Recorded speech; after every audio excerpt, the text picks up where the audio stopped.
Hi hello everyone. Hello, क्या आप मेरी आवाज को सुन पा रहे हैं?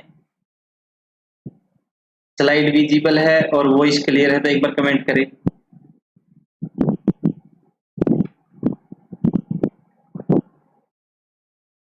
Hello, good evening.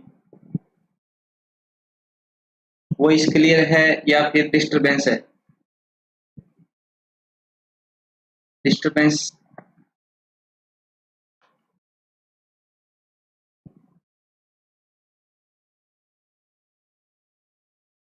हेलो, तो करें स्टार्ट। अभी हम स्टार्ट करेंगे। आज का अपना टॉपिक रहेगा स्टरलाइजेशन एंड डिसइंफेक्शन। ठीक है। आज जो भी इंपॉर्टेंट पॉइंट अपने इस चैप्टर से बनते हैं वो आज सभी हम डिस्कस करेंगे। ठीक है, तो स्टार्ट करते हैं। सबसे पहले बेसिक डेफिनेशन देखते हैं। ठीक है, कुछ टाइम तक मैं एक बार बेसिक इन्फॉर्मेशन दूंगा आपको इस बारे में, और फिर जो आगे हम प्रोसीड करेंगे उसमें हम करेंगे कि साथ एक तरीके से क्वेश्चन वाइज हम चलेंगे कि मैं क्वेश्चन पूछूं और आप साथ के साथ जवाब दें, और फिर मैं उसको साथ के साथ क्लेरिफाई करता चलूं। ठीक है, क्योंकि क्वेश्चन के साथ पढ़ने का थोड़ा अलग ही मजा है, डायरेक्ट आपको पॉइंट क्लियर होते चलेंगे। ठीक है, तो सबसे पहले देखो, सबसे पहले जैसा कि आपको पता ही होगा, ये डेफिनेशन अपनी जो डेफिनेशन है इनमें कई बार कंफ्यूजन हो जाता है, तो ये देखते हैं सबसे पहले। तो देखो, स्टार्ट करते सबसे पहला स्टरलाइजेशन क्या होता है। स्टरलाइजेशन देखो क्या होता है, जब भी हम अपने मेडिकल में किसी भी प्रोसेस को प्रोसीड करते हैं, या अपने लैब की अगर मैं बात करूं तो कोई भी हम लैब में टेस्ट परफॉर्म करते हैं, तो वहां पर क्या होता है, इन्फेक्शन का थ्रेट होता है, खतरा होता है ना, कि हमको इन्फेक्शन आ जाए। क्यों?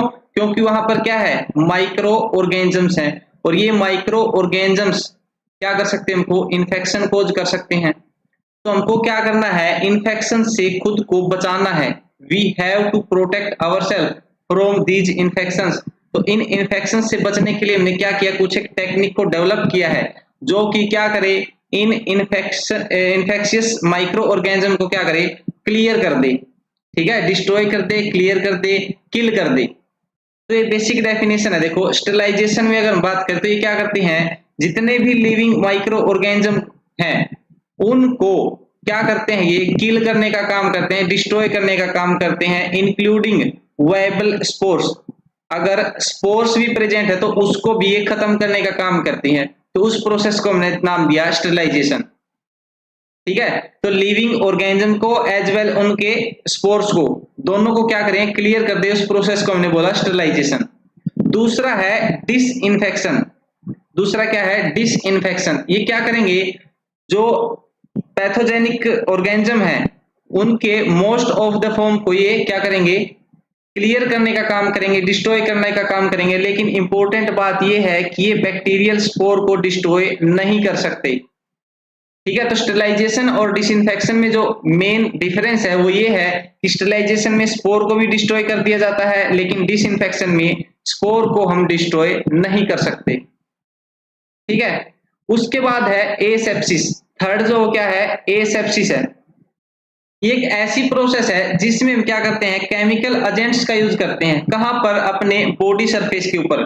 और हमारे बॉडी सरफेस के ऊपर जब हम इन केमिकल एजेंट को अप्लाई करते हैं तो वो क्या करते हैं, या तो माइक्रो ऑर्गेनिज्म को किल कर देंगे, या फिर उनकी ग्रोथ को इनहिबिट करने का काम करेंगे, रोकने का काम करेंगे।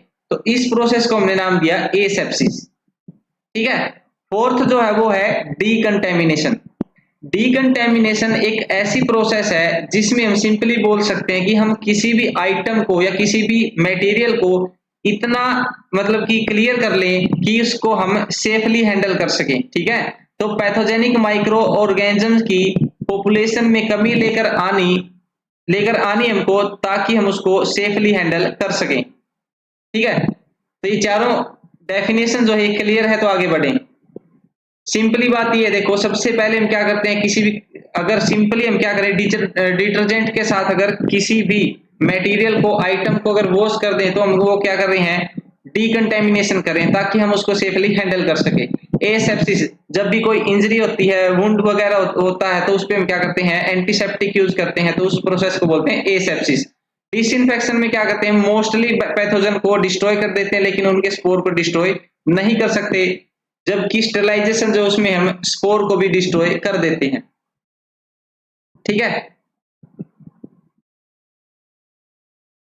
तो ये था बेसिक डेफिनेशन का फंडा। उसके बाद सेकंड देखो, हमने क्या करना है इस चैप्टर में, स्टेरिलाइजेशन के बारे में पढ़ना है, और स्टेरिलाइजेशन प्रोसेस जो रहेगी वो हमको प्रिवेंट करेगी कि हमको इन्फेक्शन ना हो। ठीक है, अब जो स्टेरिलाइजेशन हम करेंगे वो कई सारे मेथड से हम कर सकते हैं, और जो भी मेथड होंगे उनके कुछ एक अफेक्टिंग फैक्टर्स हैं, जो भी मेथड हैं उनके अफेक्टिंग फैक्टर्स हैं जो कि स्टेरिलाइजेशन को अफेक्ट करते हैं। जैसे वन बाय वन अगर हम डिस्कस करें तो सबसे पहला है ऑर्गेनिज्म लोड।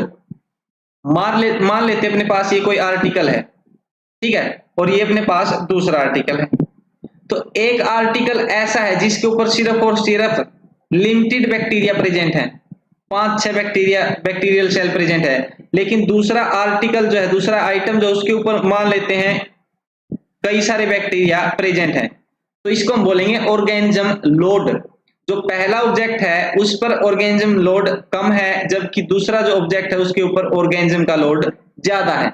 तो सेकंड वाले को स्टेरिलाइज करना हमारे लिए मुश्किल है और फर्स्ट वाले के लिए इजी है। तो ऑर्गेनिज्म लोड जो है वो डिसाइड करेगा, अगर ज्यादा पॉपुलेशन रहेगी माइक्रोब्स की तो वो ज्यादा समय लेगा, उसको उसका स्टेरिलाइजेशन करना मुश्किल रहेगा। दूसरा जो है nature of organism, nature of organism पर भी स्टेरिलाइजेशन क्या करेगा, डिपेंड करेगा। कैसे कैसे इसका मैं एक एग्जांपल देता हूं। जैसे अगर मैं बैक्टीरिया की बात करूं, तो बैक्टीरियल स्पोर जो होते हैं, बैक्टीरिया के जो स्पोर होते हैं उनको रिमूव करना मुश्किल है। ठीक है, उसके बाद अगर हम बात करें तो माइकोबैक्टीरियम ट्यूबरकुलोसिस जो है, माइकोबैक्टीरिया जो है उसको भी क्लियर करना, डिस्ट्रॉय करना मुश्किल है। उसके बाद अगर मैं बात करूं तो ग्राम नेगेटिव बैक्टीरिया को डिस्ट्रॉय करना मुश्किल है, ग्राम नेगेटिव को, और उससे लास्ट में जो हम कह सकते हैं ग्राम पॉजिटिव बैक्टीरिया को।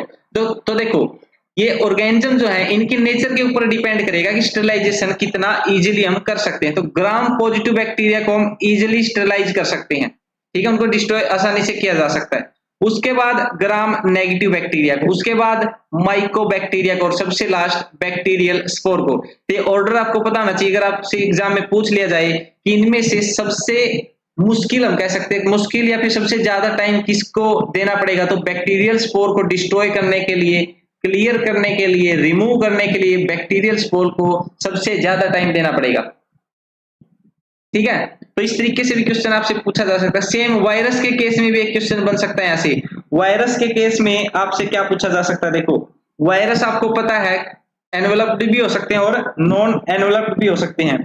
तो सबसे ज्यादा मुश्किल होता है स्मॉल नॉन एनवेलप्ड वायरस को रिमूव करना। ठीक है, सबसे मुश्किल है स्मॉल नॉन एनवेलप्ड वायरस को रिमूव करना।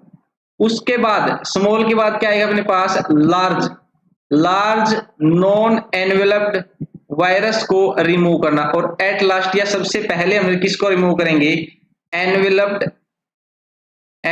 वायरस को।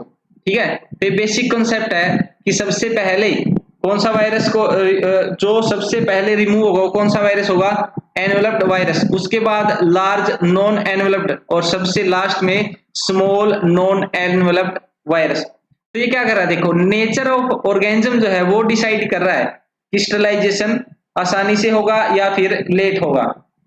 ठीक है, हेलो गुड इवनिंग सभी को, निशांत मिश्रा गुड इवनिंग। ठीक है, उसके बाद थर्ड जो है concentration of chemical agent and temperature of physical agent. देखो अगर हम केमिकल एजेंट यूज कर रहे हैं तो उसकी कंसंट्रेशन पे डिपेंड करेगा, और अगर हम फिजिकल एजेंट यूज करें तो वहां पर टेम्परेचर के ऊपर डिपेंड करेगा। कैसे, कुछ एक केमिकल एजेंट जो हम यूज करते हैं अगर उसकी ज्यादा कंसंट्रेशन लेंगे तो वो क्या करेगा, इजिली उसको डिस्ट्रॉय करने का काम करेगा माइक्रो ऑर्गेनिजम्स को। और फिजिकल एजेंट में अगर हम बात करें तो जितना ज्यादा टेम्परेचर हम यूज करें उतनी जल्दी हम उस ऑब्जेक्ट को, आइटम को स्टरलाइज कर सकते हैं। ठीक है, उसके बाद है नेचर ऑफ स्टेरिलेंट और डिसइंफेक्टेंट। अब जो केमिकल या फिजिकल एजेंट हम यूज कर रहे हैं उसके नेचर पे भी ये डिपेंड करता है कि स्टेरिलाइजेशन किस तरीके से होगा। जैसे जो स्टेरिलेंट या डिसइंफेक्टेंट हम यूज कर रहे हैं उसकी माइक्रोबिसिडल एक्टिविटी कैसी है, एक्शन किस तरीके से करता है, कितना रैपिडली वो एक्शन करता है, ठीक है, उसकी रेजिडुअल एक्टिविटी कैसी है। तो ये इंपॉर्टेंट नहीं, बस आपको बेसिक कंसेप्ट पता होना चाहिए कि उसका नेचर भी हमारे लिए मायने रखता है कि किस टाइप का हम डिसइंफेक्टेंट यूज कर रहे हैं। ठीक है, ड्यूरेशन ऑफ एक्सपोजर।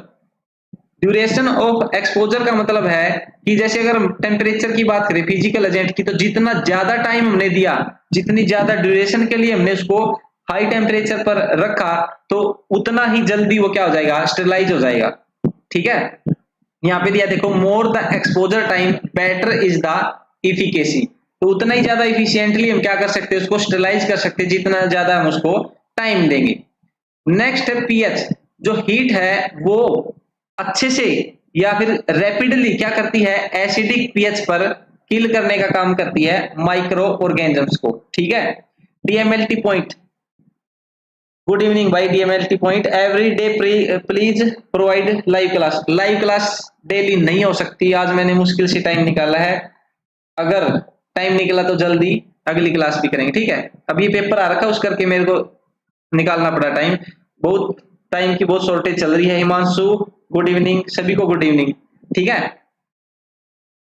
चलो वीडियो अच्छी लगे, समझ आई तो साथ के साथ लाइक और शेयर करते चलना। ठीक है, नेक्स्ट लास्ट जो अपने पास बायोफिल्म फॉर्मेशन।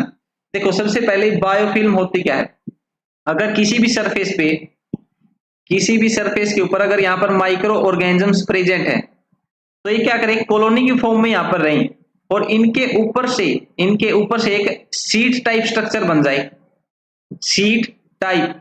ठीक है, म्यूकस की, जैसे हम बोल सकते हैं कि एक म्यूकस जैसी कुछ आए यहाँ पर स्ट्रक्चर और इन सभी को क्या करे, कवर करने का काम करे। ठीक है, विवेक भारद्वाज भाई पीजीआई का जो एग्जाम है, पीजीआई का जेएलटी का एग्जाम है अभी 18 सितंबर को। ठीक है, उसके लिए भी ये क्लास करनी पड़ी ताकि आपको कुछ हेल्प हो सके। हाँ, बीएसएफ का भी है शायद 10 तारीख को होगा, कितनी तारीख होगी आज, अच्छा 9 तारीख है, कल ही है एग्जाम शायद बीएसएफ का। तो ठीक है, तो देखो अगर यहाँ पर कोई सीट यहाँ पर देखने को मिलेगी तो अगर हम इसके ऊपर डिसइंफेक्टेंट डालेंगे तो ये क्या करेगा, इन माइक्रो ऑर्गेनिजम्स को प्रिवेंट करने का काम करेगा, है ना। तो जो अंदर वाले जो ऑर्गेनिजम्स हैं उनको ये प्रोटेक्ट करेगा कि डिसइंफेक्टेंट के साथ इसका कांटेक्ट ना हो पाए। तो बायो फिल्म जो है वो एंट्री जो होगी डिसइंफेक्टेंट की उसको प्रिवेंट करेगा, और एंट्री अगर नहीं हो पाई तो यहाँ पर ये क्या करेगा, स्टेरिलाइजेशन को अफेक्ट करेगा, यानी कि अच्छे से स्टेरिलाइजेशन नहीं होने देगा। ठीक है, देखो जब अप्रैल में जो एग्जाम हुआ था ना, मार्च में एग्जाम हुआ था, तब मैंने मॉक टेस्ट लिए थे, तब मैंने मॉक टेस्ट दिए थे आपको, जिसने भी वो टेस्ट सीरीज ज्वाइन की थी। और वो जो क्वेश्चन है 750 एमसीक्यूज हैं, अगर आपने उनको ले रखा है तो उन्हीं को ट्राई करें, आप थ्योरी पढ़े और इनको ट्राई करें एक बार। ठीक है, एमसीक्यू की क्लास लाइव करें, कोई नहीं करेंगे जल्दी। ठीक है, पहले जो मिशन पीजीआई की, मैंने मिशन पीजीआई के नाम से जो प्लेलिस्ट है उसमें 20 क्लास है एमसीक्यू प्रैक्टिस की सीरीज में, और ये जो एमसीक्यू है इन्हीं में से ये मॉक टेस्ट वाले एमसीक्यू ही मैंने वहां पे अपलोड कर रखे हैं, तो एक बार उसको जरूर अटेंड करना अगर आपने अटेंड नहीं की है। ठीक है, अब आगे बढ़ते हैं, काफी लेट हो जाएगा नहीं तो। देखो अब हम स्टेरिलाइजेशन के मेथड देखेंगे, मेन जो मेथड आपसे पूछे जा सकते हैं। तो सबसे पहला है फिजिकल मेथड। पहला क्या है, फिजिकल मेथड। अब फिजिकल मेथड में क्या क्या आएगा, सबसे पहला रहेगा हीट, दूसरा रहेगा फिल्ट्रेशन, तीसरा रहेगा रेडिएशन, और चौथा रहेगा अल्ट्रासोनिक वाइब्रेशन। ठीक है, फिजिकल मेथड में क्या क्या रहेगा, हीट, फिल्ट्रेशन, रेडिएशन और अल्ट्रासोनिक वाइब्रेशन। तो सबसे पहले हीट की अगर हम बात करें, हीट जो है मोस्ट कॉमनली यूज्ड मेथड है भाई, हीट बेस्ड जो मेथड रहते हैं वो मोस्ट कॉमनली यूज्ड मेथड है। ठीक है, ये याद रखना है सबसे पहला पॉइंट। मैं साथ में अपने नोट्स ले लेता हूं ताकि कोई इंपॉर्टेंट पॉइंट हमसे ना छूटे। ठीक है, तो फिजिकल मेथड में अपने पास ये मेथड आएंगे, हीट, फिल्ट्रेशन, रेडिएशन और अल्ट्रासोनिक वाइब्रेशन। ठीक है, उससे पहले मैं यहाँ पे एक पॉइंट और बताना चाहूंगा। जो बैक्टीरियल सेल होती है, जो बैक्टीरियल सेल है, उसका वेट जो रहेगा, अगर पूछ लिया जाए कितने परसेंट वेट जो है बैक्टीरिया का वो वाटर की वजह से होता है, तो बैक्टीरियल सेल का जो वेट रहेगा 70 to 80% वो किसकी वजह से होता है, due to presence of water. तो वाटर की प्रेजेंस वाटर की प्रेजेंस होने की वजह से 70 to 80% वेट जो रहेगा बैक्टीरिया की सेल का रहेगा। ठीक है, ये परसेंटेज याद रख लेना भाई, कई बार पूछ ली जाती है। चलो, दूसरा पॉइंट मैंने बताया कि मोस्ट कॉमनली यूज है ये, मोस्ट कॉमनली और मोस्ट रिलायबल मेथड जो रहेगा वो कौन सा रहेगा, हीट बेस्ड मेथड रहेगा। ठीक है, अब जो हीट यूज हम करते हैं ना, हीट वो भी दो टाइप की है। देखो कौन कौन सी, पहली रहेगी ड्राई हीट, पहली कौन सी है, ड्राई हीट, और दूसरी कौन सी है, मॉइस्ट हीट। मॉइस्ट हीट यहाँ पर अगर आ गई तो यहाँ पर क्या देखने को मिलेगा, स्टीम देखने को मिलेगी, है ना। और स्टीम कितने टेम्परेचर पर बनती है, स्टीम जो बनती है एक्चुअल में अगर मैं बात करूं, वाटर की बॉइलिंग जब होती है तब स्टीम बनती है ना। तो देखो ड्राई हीट के एग्जांपल देखो, सबसे पहले ड्राई हीट के एग्जांपल, 3 एग्जांपल आपको याद रखने, सिर्फ 3 एग्जांपल। कौन कौन से, फ्लेमिंग, इंसिनरेशन और हॉट एयर ओवन। अब देखो जितने भी आप स्टूडेंट मेरे को सुन रहे हो, ये बताओ हॉट एयर ओवन जो है, हॉट एयर ओवन की जो टेक्निक है वो कौन से साइंटिस्ट ने दी थी भाई। मॉक टेस्ट में आपको ग्रुप में शेयर कर दूंगा, ठीक है, अगर किसी ने नहीं लिए तो भी मैं दे दूंगा आपको, कोई दिक्कत नहीं है। एक बार अब क्लास में ध्यान दो, फटाफट बताओ ऐसे कौन से साइंटिस्ट हैं जिन्होंने हॉट एयर ओवन की डिस्कवरी की थी। कौन से साइंटिस्ट ने हॉट एयर ओवन के बारे में बताया था, बताओ। हिस्ट्री ऑफ माइक्रोबायोलॉजी में हमने पढ़ा था, बताओ। तो यहां पर अपने पास क्या आ गए, ड्राई हीट के 3 मेथड आ गए। 3 मेथड कौन कौन सी हैं, सबसे पहले रहेगा फ्लेमिंग, कौन सा रहेगा, फ्लेमिंग। दूसरा कौन सा है, इंसिनरेशन, तीसरा जो रहेगा वो क्या रहेगा, हॉट एयर ओवन। अब बताओ हॉट एयर ओवन जो है कौन से साइंटिस्ट ने बताया था। मेल्टिंग पॉइंट और बॉइलिंग पॉइंट में डिफरेंस ये होता है, अगर मैं बात करूं वाटर की, अगर अपने पास आइस है, आइस से अगर वाटर बनेगा तो यहाँ पे आइस क्या हो रही है, मेल्ट हो रही है। तो जिस टेम्परेचर पर आइस मेल्ट होगी, वाटर में कन्वर्ट होगी, तो उसको हम बोलेंगे मेल्टिंग पॉइंट, जो कि वाटर के केस में 0 डिग्री सेल्सियस रहेगा। बॉइलिंग पॉइंट क्या होता है, ये वाटर जो है जब ये क्या करे, स्टीम में कन्वर्ट होना स्टार्ट कर दे, तो उसको हम बोलेंगे बॉइलिंग पॉइंट। और वाटर के लिए बॉइलिंग पॉइंट कितना होता है, 100 डिग्री सेल्सियस होता है। ठीक है, बिल्कुल सही बताया एसके रासमिया और DMLT point Himanshu, Lewis pasture ने। ठीक है, लुईस पास्चर ने बताया था भाई, इसके बारे में, हॉट एयर ओवन के बारे में, ऑटोक्लेव के बारे में और पास्चराइजेशन के बारे में। ठीक है, स्टीम स्टरलाइजेशन के बारे में। ठीक है,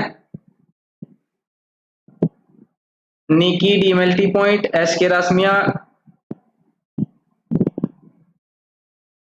चलो ठीक है, तो ड्राई हीट के जो 3 एग्जांपल बने वो कौन कौन से बने हैं, flaming, incineration, hot air oven. ठीक है, तीनों याद रखने हैं। अब देखो इनको थोड़ा थोड़ा डिस्कस करते हैं। जो फ्लेमिंग है, फ्लेमिंग यानी कि हमको क्या करना है, फ्लेम के ऊपर अपने आइटम को क्या करना है, फ्लेम के साथ ट्रीट करना है। जैसे फ्लेमिंग के एग्जांपल क्या रहेंगे अपने पास, जैसे इसमें हम 2 पार्ट कर सकते हैं, रेड हॉट और विदाउट रेड हॉट। ठीक है, दो पार्ट में हमने डिवाइड कर दिया फ्लेमिंग को, रेड हॉट और without red hot. Red hot में हम क्या करते हैं, जैसे कल्चर जब हम लगाते हैं तो वायर या वायर लूप जो हम यूज करते हैं उसको क्या करते हैं, फ्लेम के साथ ट्रीट करते हैं। फ्लेम के ऊपर क्या करते हैं, फ्लेम के ऊपर जब लेकर जाते हैं तो तब तक उसको फ्लेम के ऊपर रखते हैं जब तक वो रेड ना हो जाए, है ना।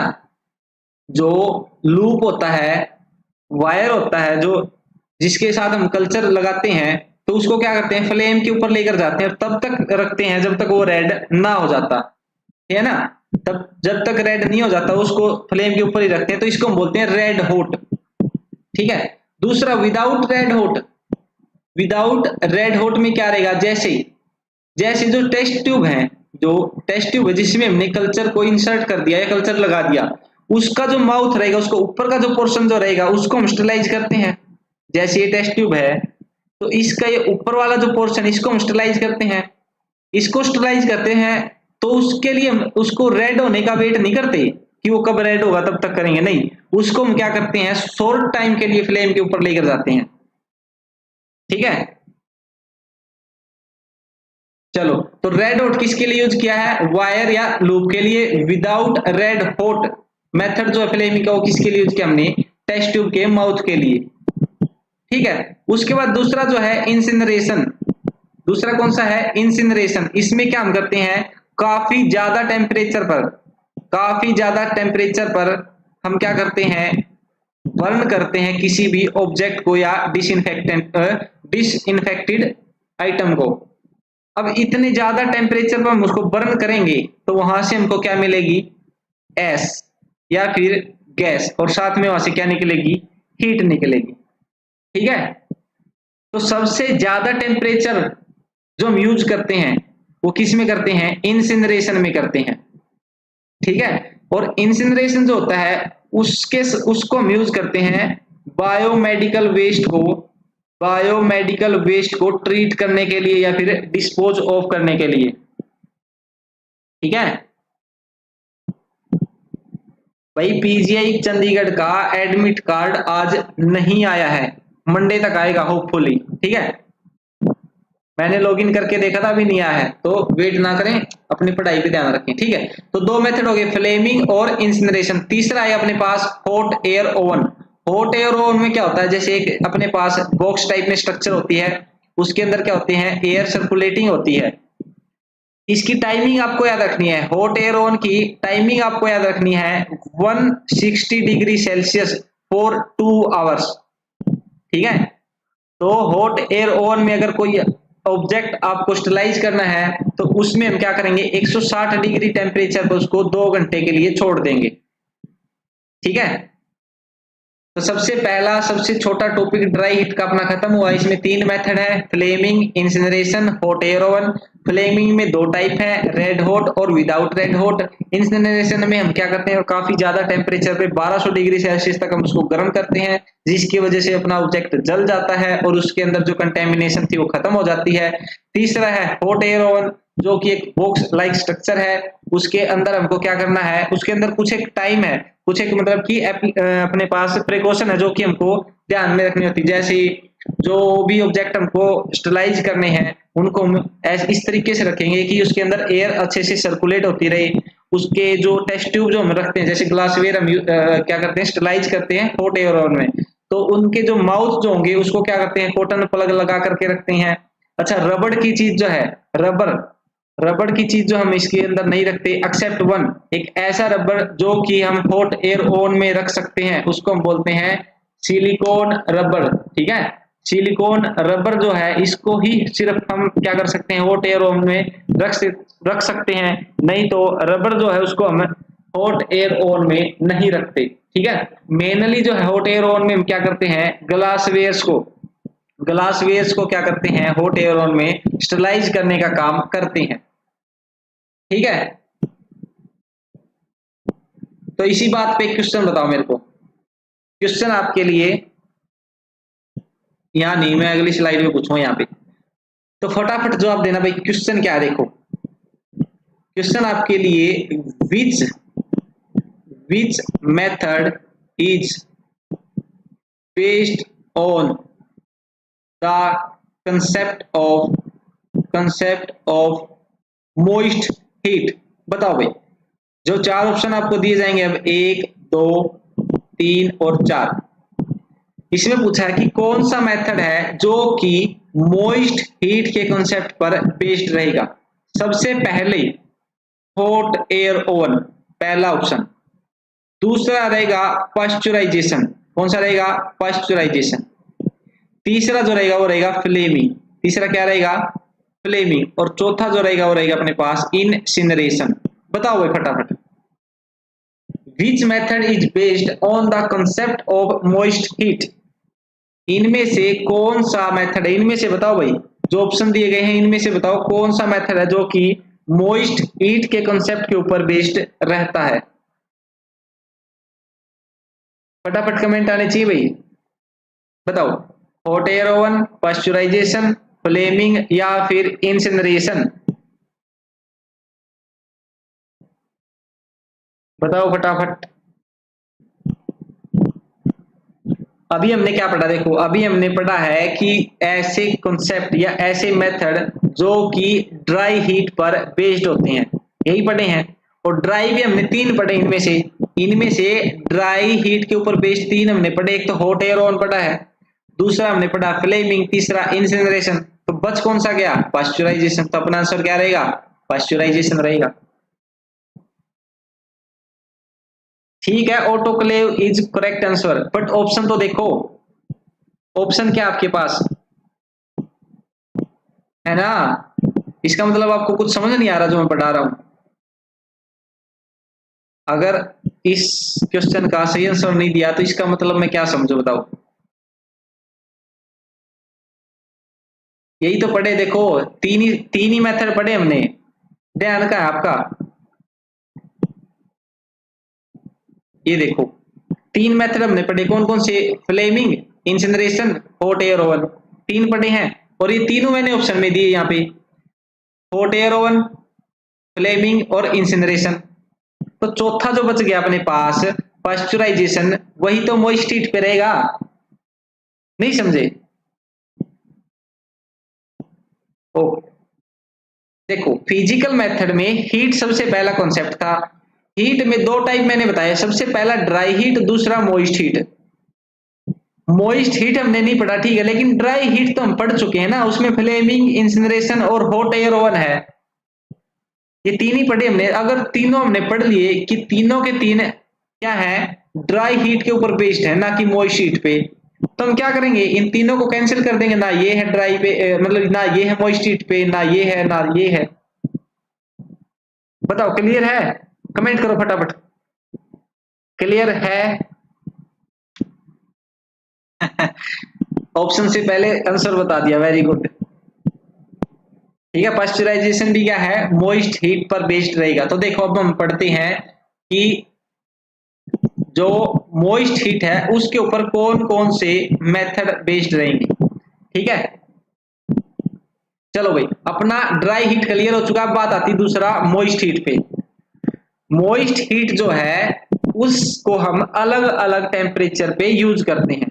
कैसे? सबसे पहला रहेगा लेस देन 100 डिग्री सेल्सियस, दूसरा रहेगा एट 100 डिग्री सेल्सियस, और तीसरा रहेगा मोर देन 100 डिग्री सेल्सियस। ठीक है, 100 से कम, 100 पे और 100 से ज्यादा। तो मॉइस्ट हीट के हम तीन एग्जांपल पढ़ेंगे। तो सबसे पहले हम बात करते हैं कि 100 डिग्री सेल्सियस से कम टेम्परेचर पर मॉइस्ट हीट का यूज करते हैं, कौन कौन से मेथड है? तो इसमें आएगा सबसे पहले पाश्चराइजेशन, दूसरा रहेगा वाटर बाथ और तीसरा रहेगा इंस्पिसेशन। ठीक है, पाश्चराइजेशन, वाटर बाथ, इंस्पिसेशन, तो ये तीन मेथड जो है हमको लेस देन 100 डिग्री पे पढ़ने हैं।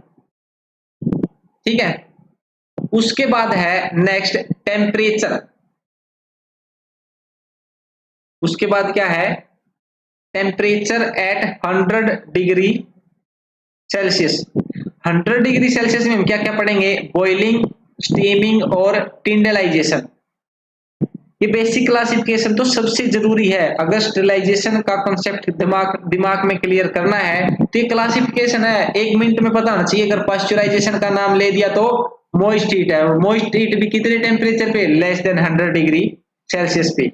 तो चुटकियों में आपके सवाल सोल्व हो जाएंगे अगर यहाँ से कोई क्वेश्चन पूछा जाता है तो।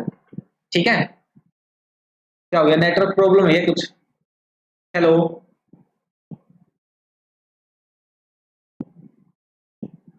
1 मिनट, एक बार कमेंट करो, क्या वॉइस वॉइस क्लियर है आपको?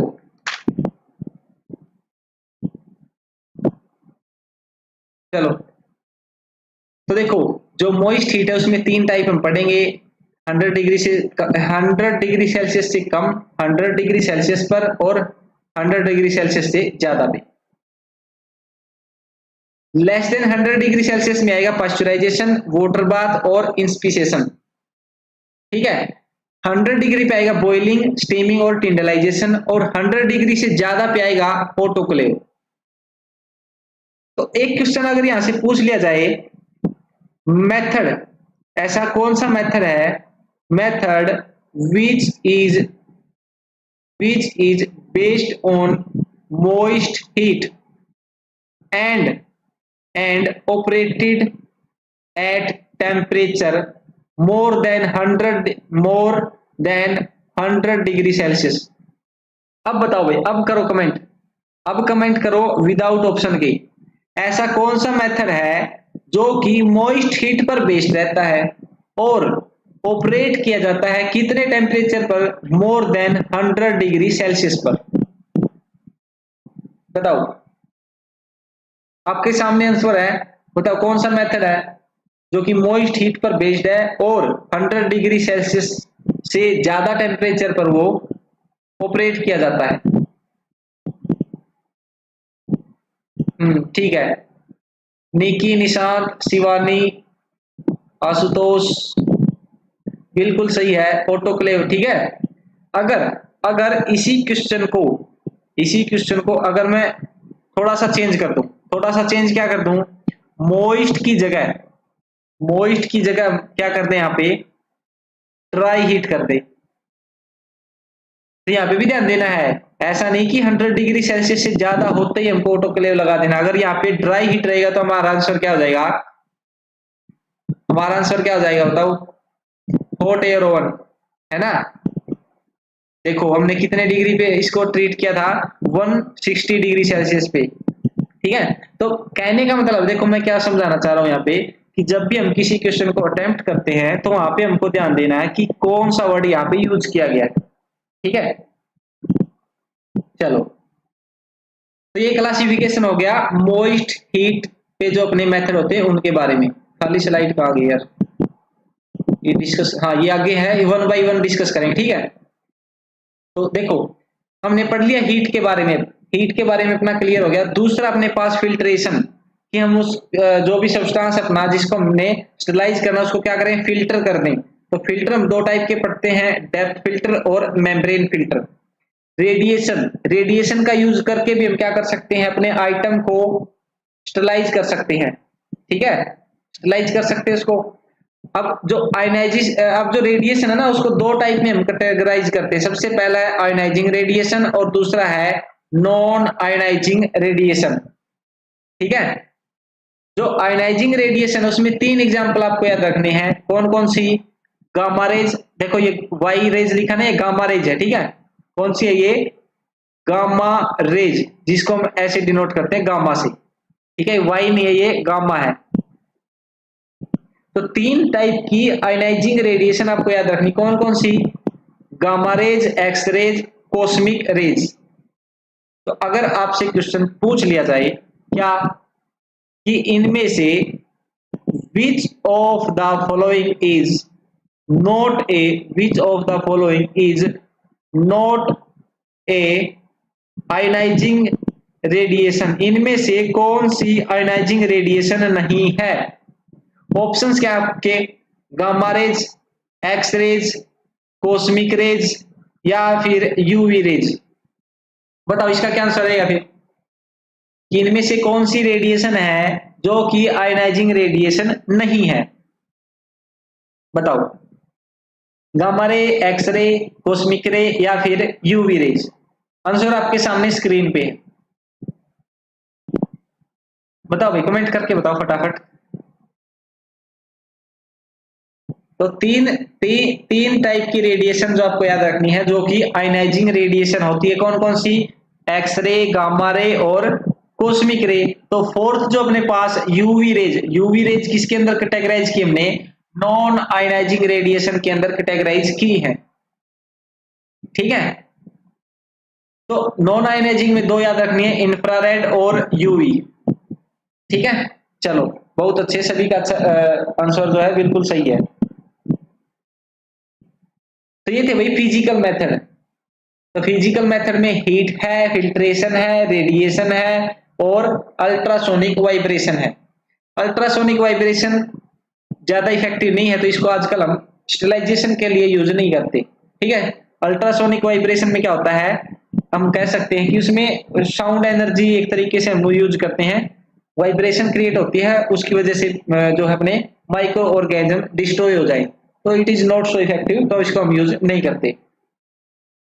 चलो, फिजिकल मेथड अपना कंप्लीट है एक बार के लिए, मोटा मोटा डिटेल में आगे पढ़ेंगे। अब बात आती है अपने पास किसकी? केमिकल मेथड्स की। ठीक है, जो केमिकल मेथड्स हैं, केमिकल मेथड्स में हम क्या क्या पढ़ते हैं? देखो, केमिकल मेथड्स में क्या होगा, जैसे अभी हमने फिजिकल एजेंट का यूज किया है, ऐसे हम क्या करें, केमिकल का यूज करें और अपने किसी भी आइटम को, किसी भी मटेरियल को, किसी भी सरफेस को क्या करें, डिसइंफेक्ट करने का काम करें या स्टरलाइज करने का काम करें, तो उसको बोलेंगे केमिकल मेथड। क्योंकि यहाँ पे हम क्या यूज कर रहे हैं? केमिकल्स को यूज कर रहे हैं। तो कौन कौन से केमिकल्स हैं जो हम यूज कर सकते हैं? तो बेसिक क्लासिफिकेशन में आप देखो, एल्कोहल्स भी होती है जो हम यूज करते हैं, एल्डिहाइड है, फिनोल के कंपाउंड्स हैं, हेलोजेंस हैं, ऑक्सीडाइजिंग एजेंट्स हैं, कुछ एक हैवी मेटल्स के साल्ट होते हैं, सरफेस एक्टिव एजेंट्स होते हैं, कुछ एक डाई होती हैं और गैस स्टरलाइजेशन यानी कि गैस का भी हम यूज करते हैं। ठीक है, तो पता होना चाहिए क्या क्या हम यूज कर सकते हैं स्टरलाइजेशन के लिए। ठीक है, वन बाय वन हम आगे डिस्कस करेंगे। देखो, जो सबसे ज्यादा यूज होने वाला जो केमिकल है वो कौन सा है? एल्कोहल्स। सबसे ज्यादा हम क्या यूज करते हैं? एल्कोहल्स यूज करते हैं। क्या आप बता सकते हैं कौन सी एल्कोहल हम सबसे ज्यादा यूज करते हैं? कौन सी एल्कोहल हम स्टरलाइजेशन के लिए सबसे ज्यादा यूज करते हैं? अगर किसी ने पढ़ रखा तो बताओ। Which type of alcohol या which alcohol is used most widely? तो मोस्टली जो अल्कोहल यूज करते हैं ना हम, ये दो ही करते हैं, जो यहाँ पे लिखिए, इथाइल अल्कोहल और आइसोप्रोपाइल अल्कोहल। ठीक है, अब जो ये जितने सारे कंपाउंड लिख रखे हैं इनको हम क्वेश्चन के थ्रू कंप्लीट करेंगे। ठीक है, ऐसे मतलब कि इतना नहीं करना कि एकदम से हैवी हो जाए अपने माइंड पे, one by one two the point करेंगे कि यहाँ से क्या क्वेश्चन बन सकते हैं। ठीक है, बेसिक आइडिया आपको हो गया कि केमिकल जो हम यूज करते हैं, अल्कोहल्स भी हो सकती हैं जिसके अंदर इथाइल अल्कोहल और आइसोप्रोपाइल अल्कोहल हो सकती हैं, एल्डिहाइड हो सकते हैं जिसमें फॉर्मेल्डिहाइड, ग्लूटरल्डिहाइड और ऑर्थोपथैल्डिहाइड हो सकते हैं, फिनोलिक कंपाउंड हो सकते हैं जिसमें क्रेजोल है, लाइजोल है, क्लोरहेक्सिडीन है, क्लोरोजाइलिनोल है। ठीक है, हेलोजन है, क्लोरीन है, आयोडीन है, आइडोफोर्स है। तो ये बेसिक आइडिया आपको हो चुका है यहाँ पे कि क्या क्या हम यूज करते हैं। अच्छा, हाइड्रोजन प्रोक्साइड, हाइड्रोजन प्रोक्साइड इसका फॉर्मूला होता है H2O2। ये एक ऑक्सीडाइजिंग एजेंट है और पर एसिटिक एसिड, ये दोनों क्या है भाई, ये दोनों हाई लेवल डिसइंफेक्टेंट का काम करते हैं। ठीक है, हाई लेवल डिसइंफेक्टेंट का ये दोनों काम करते हैं। तो चलो स्टार्ट करते हैं आगे। देखो, बेसिक क्लासिफिकेशन अपना क्या हो गया, फिजिकल मेथड और केमिकल मेथड, तो हम कंप्लीट कर चुके हैं। अब जो फिजिकल मेथड है उनके बारे में थोड़ा सा डिटेल में पढ़ेंगे। ठीक है, थोड़ा सा डिटेल में पढ़ेंगे, टू द पॉइंट चलेंगे। देखो, जो मैकेनिज्म ऑफ एक्शन रहेगा हीट बेस्ड स्टरलाइजेशन का, वो क्या होता है? अगर हम बात करें ना ड्राई हीट की, दो मेथड हमने यूज किए थे, पहला ड्राई हीट और दूसरा मॉइस्ट हीट, है ना। तो ड्राई हीट का जो मैकेनिज्म रहेगा वो किसके ऊपर रहेगा? कोड के ऊपर। कोड ये शॉर्ट फॉर्म बना रखी हुई, कोड में सी क्या रहेगा? चेयरिंग, ओ क्या रहेगा ऑक्सीडेटिव डैमेज, डी क्या रहेगा डिनेचुरेशन ऑफ बैक्टीरियल प्रोटीन, और ई क्या रहेगा एलिवेटेड लेवल ऑफ इलेक्ट्रोलाइट्स। ठीक है, तो मेन आपको याद रखना है ऑक्सीडेटिव डैमेज हो सकता है, प्रोटीन का डिनेचुरेशन हो सकता है, और इलेक्ट्रोलाइट्स का लेवल जो हो बढ़ सकता है, एलिवेट हो सकता है। ठीक है, उसके बाद है मोइस्ट हीट। जो मोइस्ट हीट है, उसका क्या मैकेनिज्म ऑफ एक्शन रहेगा, इसमें क्या होता है denaturation and coagulation of protein. ठीक है, जो प्रोटीन होती है माइक्रो ऑर्गेनिज्म की सेल के अंदर, उसका क्या हो जाएगा डीनेचुरेशन हो जाएगा, या हम बोल सकते हैं कोएगुलेशन हो जाएगा। ठीक है, अगर दोनों ऑप्शन में मिले तो दोनों होते हैं। ठीक है, डीनेचुरेशन और कोएगुलेशन दोनों होते हैं। चलो आगे बढ़ते हैं, मैकेनिज्म ऑफ एक्शन हो गया अपना। अब हम बात करते हैं सबसे पहले ड्राई हीट की। ड्राई हीट की जिसके अंदर हम पढ़ रहे हैं किसके बारे में, हॉट एयर ओवन के बारे में। तो हॉट एयर ओवन का टेम्परेचर मैंने आपको याद करवाया कितना है 160 डिग्री सेल्सियस फॉर 2 आवर्स। ठीक है, इंपॉर्टेंट है, याद रखना है। उसके बाद अगर आपसे पूछ लिया जाए कि ग्लासवेयर को अगर स्टरलाइज करना है तो किस टाइप के मेथड का हम यूज करते हैं, कौन सा मेथड जो स्टरलाइजेशन का यूज किया जाता है, तो अपना आंसर क्या रहेगा हॉट एयर ओवन रहेगा। देखो अभी हम क्या कर रहे हैं 1 बाय 1 पढ़ रहे हैं, तो इजी लगेगा कि हाँ ठीक है हॉट एयर ओवन है, इसके लिए हमने ग्लासवेयर में हमने इसको स्टरलाइज कर लिया, केमिकल्स है उनको हमने इसमें स्टरलाइज कर लिया। लेकिन जब क्या होगा, जब हम सारे मेथड स्टरलाइजेशन के पढ़ लेंगे तो मिक्सअप हो जाता सारा कुछ। तो मिक्सअप होने से बचाने के लिए हम क्या करेंगे, टू द पॉइंट चलेंगे। तो सबसे पहला पॉइंट ग्लासवेयर, डायरेक्ट पूछे ग्लासवेयर किसके द्वारा बेस्ट स्टरलाइज किए जा सकते हैं, तो हॉट एयर ओवन के द्वारा। ठीक है, दूसरा यहाँ पे क्या याद रखना आपको, लिक्विड पैराफिन, लिक्विड पैराफिन या फिर ग्लिसरॉल, और ग्लिसरॉल यानी कि फैट। ठीक है, तो ग्लासवेयर, सर्जिकल इंस्ट्रूमेंट, ग्लिसरॉल और लिक्विड पैराफिन, ये 3-4 ही आपको यहां से याद रखने हैं। ठीक है, चलो उसके बाद स्टरलाइजेशन कंट्रोल, ये मैं बाद में बताऊंगा, लेकिन यहाँ पे अब लिखा हुआ है तो देखो, जो हॉट एयर ओवन है उसके अंदर जो स्टरलाइजेशन कंट्रोल हम यूज करते हैं बायोलॉजिकल, वो कौन सा होता है, क्लोस्ट्रीडियम टेटेनी होता है, और दूसरा होता है बैसिलस सबटाइलिस। ठीक है, तो हॉट एयर ओवन से 2 पॉइंट, सबसे पहला कितना टेम्परेचर है उसके लिए जो हम यूज करते हैं, दूसरा कौन कौन से इंस्ट्रूमेंट हम इसके साथ स्टरलाइज करते हैं, और तीसरा भी बायोलॉजिकल कंट्रोल। तो 3 क्वेश्चन यहां से बनते हैं, कितना टेम्परेचर है, material glassware, surgical instrument, liquid paraffin और ग्लिसरॉल। क्लियर है, तो आगे बढ़ते हैं। अब बात आती है मॉइस्ट हीट की। ठीक है, मॉइस्ट हीट की अगर हम बात करें तो उसमें हमने पढ़ा था सबसे पहला below 100 degree Celsius, 100 degree Celsius से कम पे 3 मेथड, पास्चुराइजेशन, वाटर बाथ और इंस्पिसेशन।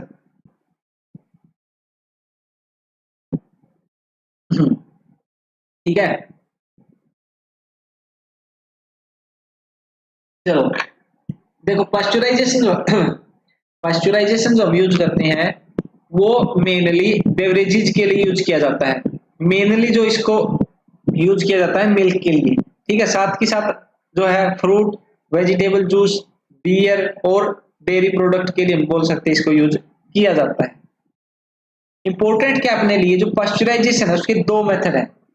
पास्चुराइजेशन के कितने मेथड हैं, 2 मेथड। कौन कौन से, पहला रहेगा होल्डर मेथड और दूसरा रहेगा फ्लैश मेथड। ठीक है, होल्डर मेथड, फ्लैश मेथड। अब यहाँ पे कंडीशन आपको याद रखनी है, कंडीशन याद रखनी क्या क्या, देखो होल्डर, होल्डर यानी कि होल्ड करके रखना है एक ही टेम्परेचर पे। तो कितने टेम्परेचर पे हम होल्ड करके रखेंगे अपने सब्सटेंस को, 63 डिग्री सेल्सियस फॉर 30 मिनट्स। ठीक है, 63 डिग्री सेल्सियस पे 30 मिनट के लिए अगर हम उसको होल्ड करके रखेंगे तो हम कह सकते हैं कि पास्चुराइजेशन की प्रक्रिया के दौरान वो मटेरियल जो अपना स्टरलाइज हो चुका है। दूसरा है फ्लैश मेथड, फ्लैश मेथड जैसे हम क्या बोलते हैं, लाइट की फ्लैश लग गई है एकदम से, है ना, यानी कि एकदम से टेम्परेचर हाई और फिर एकदम से इसको ठंडा कर देना।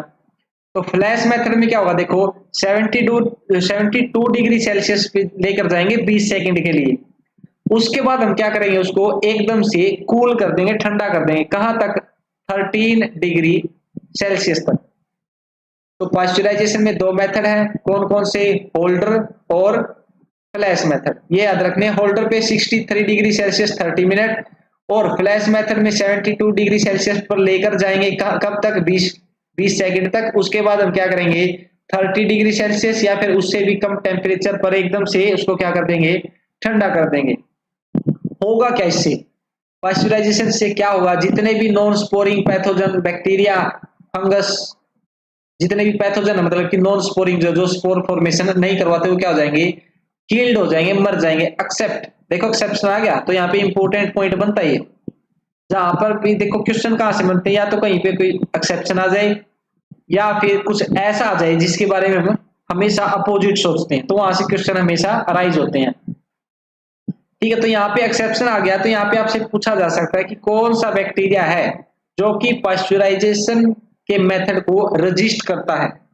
ठीक है, या फिर हम कह सकते हैं पास्चुराइजेशन के बाद भी वो बैक्टीरिया क्या करेगा, सर्वाइव करेगा। तो ऐसा माइक्रो ऑर्गेनिज्म कौन सा रहेगा, कोक्जिला बर्नेटी रहेगा। ठीक है, नोट करना इसको, कोक्जिला बर्नेटी जो है वो एक्सेप्शन है कि वो पास्चुराइजेशन के साथ उसको हम क्या नहीं कर सकते, किल नहीं कर सकते। ठीक है, तो पास्चुराइजेशन खत्म हुआ। दूसरा अपने पास है वाटर बाथ।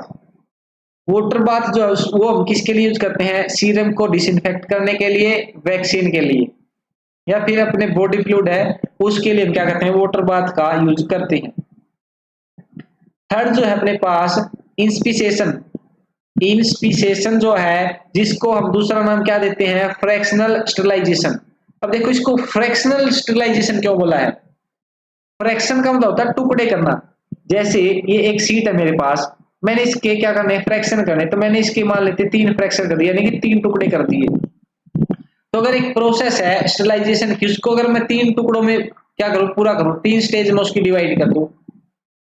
3 स्टेज कैसे, जैसे एक बार मैंने इसको फर्स्ट डे ट्रीट किया, फिर सेकंड डे और फिर थर्ड डे, तो 3 फ्रैक्शन में मैंने इसको डिवाइड कर दिया, इसलिए मैंने इसको क्या नाम दे दिया, फ्रैक्शनल स्टरलाइजेशन नाम दे दिया। तो देखो इंस्पिसेशन जो है एक ऐसी प्रोसेस है जिसमें हम हीट करते हैं किसी भी आर्टिकल को, कितने दिन के लिए, 3 दिन के लिए, लगातार 3 दिन के लिए क्या करते हैं, हीट करते हैं। तो टेम्परेचर कितना रखते हैं, तो टेम्परेचर रखते हैं 80 टू 85 डिग्री सेल्सियस। कितनी देर के लिए, तो 30 मिनट्स के लिए। कैसे, देखो जो पहला दिन है उसमें हमने क्या किया, 30 मिनट के लिए अपने आर्टिकल को हीट किया 80 टू 85 डिग्री सेल्सियस पे, फिर उसको रख दिया। फिर सेकंड डे फिर से हमने उसी को रिपीट किया कि 30 मिनट के लिए उसका टेम्परेचर 80 टू 85 डिग्री सेल्सियस हमने बढ़ा दिया, फिर उसको रख दिया। फिर हमने क्या किया, तीसरे दिन भी वही सेम रिपीट किया। ठीक है, तो इस तरीके से हम इंस्पिसेशन को कंप्लीट करते हैं। होता क्या इसमें, देखो मैकेनिज्म अगर पूछ लिया जाए तो पहला दिन जो रहेगा, पहले दिन जो वेजिटेटिव फॉर्म रहेगी अपने आर्टिकल में उसको डिस्ट्रॉय कर देंगे। पहले दिन जब 30 मिनट के लिए रखेंगे तो उसमें क्या होगा, जितनी भी वेजिटेटिव फॉर्म है उसको हम डिस्ट्रॉय कर देंगे। फिर जब हम उसको रख देते हैं फर्स्ट डे सेकंड डे तक, ठीक है, फर्स्ट डे से सेकंड डे तक जब हम रखेंगे तो वहां पर जो स्पोर फॉर्म होगी ना वो क्या करेंगी, वेजिटेटिव में कन्वर्ट हो जाएंगी। अगर वेजिटेटिव में कन्वर्ट हो गई तो हम उसको फिर से हीट करेंगे सॉरी, फिर से हिट करेंगे तो सेकंड डे फिर उसको वेजिटेटिव फॉर्म को डिस्ट्रॉय कर देंगे। फिर भी अगर कुछ एक स्पोर फॉर्म्स अगर फिर भी बची हैं, फिर से हम उसको तीसरे दिन क्या करेंगे, हीट कर देंगे उसी टेम्परेचर पे 80 टू 85 डिग्री सेल्सियस पे। तो इस तरीके से हम क्या करते हैं, इसको कंप्लीटली स्टरलाइज कर सकते हैं। ठीक है, अब इंपॉर्टेंट पॉइंट क्या है नेक्स्ट, कि जो इंस्पिसेशन है उसको हम किसके लिए यूज करते हैं, तो एग बेस्ड या फिर सीरम बेस्ड मीडिया जो होते हैं, जो हम यूज करते हैं अपने लैब में, उनको स्टरलाइज करने के लिए। तो सीधा क्वेश्चन आपसे पूछा जा सकता है, LJ media is sterilised by, या फिर Dorset egg media is sterilised by, या फिर Loeffler serum slope is sterilised by. तो तीनों आपको याद रखने हैं कि एग बेस्ड हो या फिर सीरम बेस्ड हो, तीनों specific example LJ media, Dorset egg media या फिर लोफलर्स सीरम स्लोप। इसको स्टरलाइज करने के लिए हम फ्रैक्शनल स्टरलाइजेशन का या फिर इंस्पिसेशन का यूज करेंगे। ठीक है, यहां तक क्लियर है।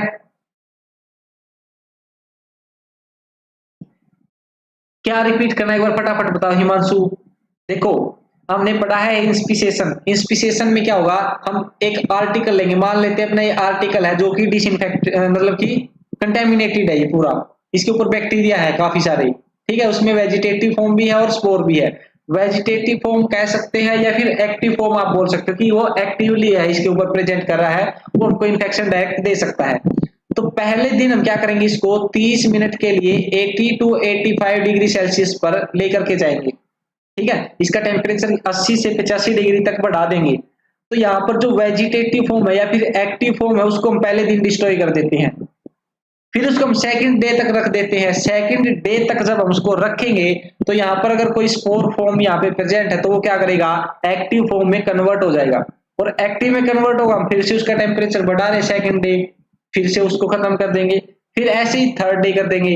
तो जितने भी स्पोर फॉर्म है हम कोशिश करते हैं कि उन सभी को क्या कर दें, हम किल कर दें, डिस्ट्रॉय कर दें, ठीक है।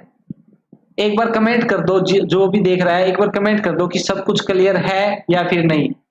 आशुतोष आपका इंस्टीट्यूट चंडीगढ़ में है? नहीं भाई, अपना इंस्टीट्यूट कोई नहीं है, हम यूट्यूब पे ही पढ़ा रहे हैं अभी, ठीक है, उसका भी नहीं टाइम निकल रहा अच्छे से।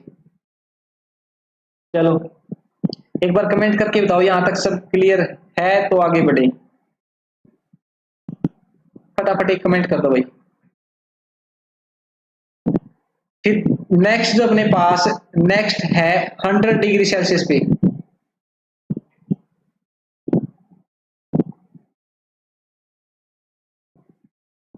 बताओ। चलो क्लियर सब कुछ। तो अब दूसरा जो अपने पास मॉइस्ट हीट हम यूज करेंगे 100 डिग्री सेल्सियस पे। तो 100 से कम, तो देखो ये याद रखना आपको, अगर कहीं ऐसे क्वेश्चन पूछ ले तो 100 से कम हमने कौन कौन से पढ़े, सबसे पहले पढ़ा है पास्चुराइजेशन, दूसरा हमने पढ़ा है वाटर बाथ, वाटर बाथ, और तीसरा हमने क्या पढ़ा है, तीसरा हमने पढ़ा है इंस्पिसेशन, जिसको हमने फ्रैक्शनल स्टरलाइजेशन का नाम दिया है, ठीक है। सबका क्लियर, बहुत अच्छा। अब देखो मॉइस्ट हीट का 100 डिग्री सेल्सियस पे हम कैसे यूज करते हैं, कौन कौन से मेथड है, तो तीन ही मेथड यहाँ पे, कौन कौन से, सबसे पहला बॉइलिंग, दूसरा स्टीमिंग और तीसरा टिंडलाइजेशन, ठीक है। बॉइलिंग, स्टीमिंग और टिंडलाइजेशन। बॉइलिंग में क्या करेंगे, हम सीधा बॉइल कर देंगे, बॉइल करना डायरेक्ट, बस बॉइल करने के लिए क्या करेंगे हम 15 मिनट्स को, जैसे किसी भी आइटम को अगर क्या करना है बॉइल करना, तो वाटर में बॉइल करते हैं 15 मिनट्स के लिए। उससे क्या होगा, उसकी वेजिटेटिव फॉर्म जो है, एक्टिव फॉर्म जो है वो क्या हो जाएगी, डिस्ट्रॉय हो जाएगी, लेकिन यहाँ पर स्पोर डिस्ट्रॉय नहीं हो रहे, है ना, स्पोर डिस्ट्रॉय नहीं हो रहे यहाँ पे। दूसरा जो स्टीमिंग, स्टीमिंग में हम क्या करते हैं, कोच या फिर अर्नोल्ड स्टीम स्टरलाइजर का यूज करते हैं, और इसमें हम टेम्परेचर प्रोवाइड करवा रहे हैं 100 डिग्री सेल्सियस फॉर 90 मिनट्स। देखो अगर हर एक मेथड की कंडीशन आप याद करोगे तो आपके लिए बहुत ज्यादा हो जाएगा। हमको क्या याद रखना है कि 100 से कम कौन से हैं, 100 पे कौन से हैं, 100 से ज्यादा कौन से हैं, ठीक है। उसके बाद मेन में जैसे पास्चुराइजेशन है, तो पास्चुराइजेशन के दो मेथड हमने पढ़े हैं, फ्लैश मेथड और होल्डर मेथड, वो आपको पता होना चाहिए कि कितने टेम्परेचर पे उसको ऑपरेट करते हैं। इस मेथड में मतलब कि 100 डिग्री सेल्सियस पे जो आपको याद रखना है वो टिंडलाइजेशन आप याद रख सकते हो, कि जो टिंडलाइजेशन है वो हम क्या करते हैं 100 डिग्री सेल्सियस पे 20 मिनट के लिए रखते हैं, और ये भी 3 दिन के लिए है। कितने दिन के लिए, 3 दिन के लिए। जैसे जैसे हम किसमें कर रहे थे, इंस्पिसेशन के अंदर, इंस्पिसेशन के अंदर जैसे 3 दिन के लिए रख रहे थे, सेम टू सेम हम टिंडलाइजेशन में कर रहे हैं। फर्क बस इतना है कि टिंडलाइजेशन में अपना टेम्परेचर रहेगा 100 डिग्री सेल्सियस और इंस्पिसेशन में कितना था, 80 टू 85 डिग्री सेल्सियस था, ठीक है। ये सब कुछ क्लियर है। अब देखो जो बॉइलिंग और स्टीमिंग है इन दोनों में स्पोर खत्म नहीं हो रहे थे, ये स्पोर को किल नहीं कर रहा था, लेकिन टिंडलाइजेशन जो है ये क्या करता है, मोस्ट ऑफ वेजिटेटिव फॉर्म को और स्पोर को दोनों को क्या कर रहा है, ये डिस्ट्रॉय कर रहा है, खत्म कर रहा है। तो टिंडलाइजेशन, अगर इन तीनों में से बात करें कौन सा अच्छा है, कौन सा इफेक्टिव है, तो क्या रहेगा, टिंडलाइजेशन रहेगा। टिंडलाइजेशन का दूसरा नाम जो क्या रहेगा, इंटरमिटेंट इंटरमिटेंट स्टरलाइजेशन रहेगा। जैसे हमने इंस्पिसिएशन को दूसरा नाम क्या दिया था, फ्रैक्शनल स्टरलाइजेशन। ठीक है, ये नाम भी याद रख लेना भाई, फ्रैक्शनल स्टरलाइजेशन।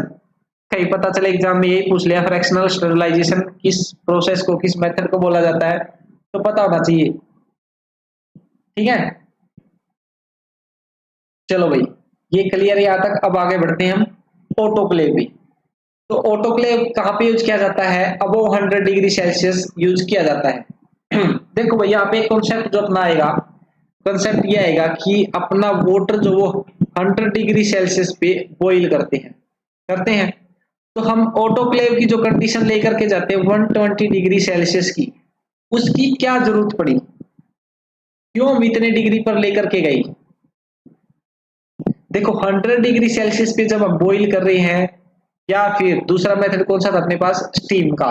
बॉइलिंग और स्टीमिंग में अपने पास spore as it is present थे। तो स्पोर के लिए हमको क्या करना था, ज्यादा इफेक्टिव मेथड लेकर के आना था। तो हमने क्या किया यहाँ पे, अपनी फिजिक्स और केमिस्ट्री का यहाँ पे क्या किया, यूज किया। देखो उसमें क्या एक रूल पढ़ते हम, क्या पढ़ते हैं, देखो जो बॉइलिंग पॉइंट होता है ना, बॉइलिंग पॉइंट डिसाइड करता है वेपर प्रेशर। कौन डिसाइड करता है, वेपर प्रेशर। कोई भी लिक्विड सब्सटेंस जब बॉईल करेगा, जब उसका वेपर प्रेशर जो बनेगा वो किसके इक्वल हो जाए, एटमॉस्फेरिक प्रेशर के। वेपर प्रेशर जब एटमॉस्फेरिक प्रेशर के इक्वल हो जाता है, तब हम बोलेंगे कि वो सब्सटेंस अपना बॉईल होना स्टार्ट हो गया। ठीक है, अब इसमें रूल क्या है, देखो फिजिक्स और केमिस्ट्री में अपना रूल आता है कि अगर हम एटमॉस्फेरिक प्रेशर को बढ़ा देंगे तो उसके इक्वल कौन आएगा, वेपर प्रेशर। तो उसके इक्वल वेपर प्रेशर कब आएगा, जब हम उसको ज्यादा बॉईल करेंगे या ज्यादा टेम्परेचर पर लेकर के आएंगे। तो डायरेक्ट हम कह सकते हैं कि अगर हम एटमॉस्फेरिक प्रेशर को बढ़ा दें तो अपना बॉइलिंग पॉइंट जो वो बढ़ जाता है, इंक्रीज हो जाता है। जैसे यहाँ पे देखो, when pressure inside a closed vessel is increased, the temperature at which water boils also increase। समझे मतलब क्या, देखो जो अपने पास 100 डिग्री सेल्सियस मैंने आपको बताया बॉइलिंग पॉइंट है वाटर का। ठीक है, हम क्या कर रहे हैं ऑटोक्लेव में, ये बॉइलिंग पॉइंट जो वाटर का, इसको इंक्रीज कर रहे हैं, बढ़ा रहे हैं इसको कितना, 121 डिग्री सेल्सियस तक। कैसे, हम क्या करेंगे, प्रेशर को बढ़ा देंगे। तो एटमॉस्फेरिक प्रेशर जब हम बढ़ाएंगे तो उसका बॉइलिंग पॉइंट भी बढ़ जाएगा। ठीक है, इसी कॉन्सेप्ट को यूज करेंगे अपने ऑटोक्लेव में। ठीक है, सैंपल कलेक्शन में कौन सा डिसइंफेक्टेंट यूज करते हैं, अल्कोहल भी यूज करते हैं, टिंचर ऑफ आयोडीन भी यूज करते हैं। ठीक है, तो देखो भाई ऑटोक्लेव का प्रिंसिपल ये है कि जैसे ही हम एटमॉस्फेरिक प्रेशर को बढ़ा देंगे, या फिर हम जो ऑटोक्लेव है ना उसमें आप कंडीशन जब देखोगे, एक बार इस कंडीशन को याद करें। देखो 120 degree Celsius for 15 minute at pressure of 15 psi। देखो हमने प्रेशर को क्या कर दिया, बढ़ा दिया। तो प्रेशर अगर हमने वहां पे बढ़ा दिया तो अपना वहां पे बॉइलिंग पॉइंट भी आ जाएगा, बढ़ जाएगा।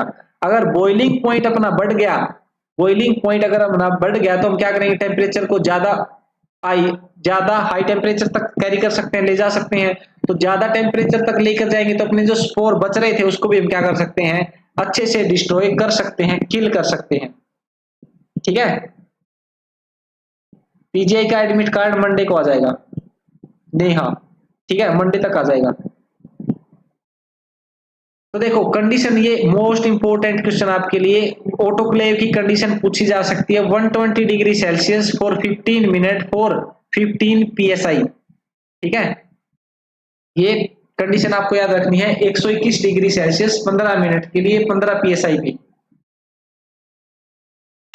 चलो आगे बढ़े। तो अपना ऑटोक्लेव के बारे में और क्या इंपॉर्टेंट पॉइंट आपसे पूछ सकते हैं।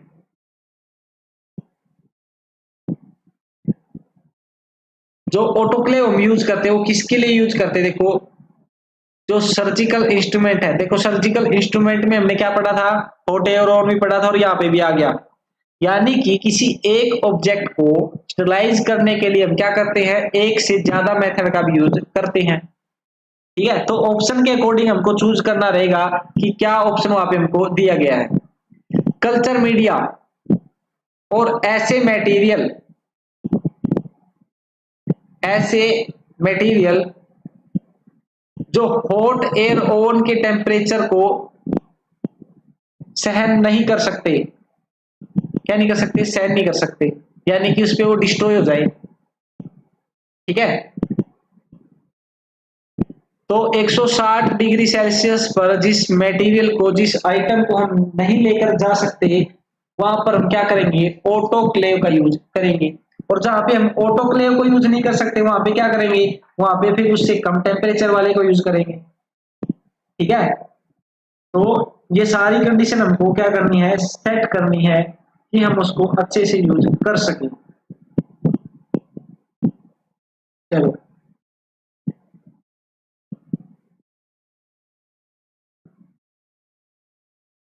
तो यहां तक सब कुछ क्लियर है। आप देखो यहाँ पे बायोलॉजिकल इंडिकेटर जो, ये भी हमको याद रखना है। ये इंडिकेटर हम इस वीडियो के लास्ट में डिस्कस करेंगे सारे के सारे।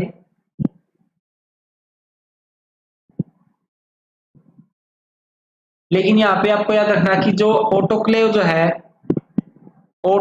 जो है उसमें हम जो स्टरलाइजिंग एजेंट या बायोलॉजिकल इंडिकेटर यूज करते हैं, वो किसके स्पोर यूज करते हैं, जियोबैसिलस स्टीरोथर्मोफिलस, जिसको हम बोलते हैं बेस्ट इंडिकेटर है। साथ में हम ऑटोक्लेव टेप भी यूज कर सकते हैं। ठीक है, जियोबैसिलस स्टीरियोथर्मोफिलस, थर्मोफिलस यानी कि हाई टेम्परेचर से, आप इसको याद रख लेना। ठीक है, जियोबैसिलस स्टीरियोथर्मोफिलस, इसके स्पोर को हम क्या करेंगे, एज ए इंडिकेटर यूज करेंगे। ठीक है,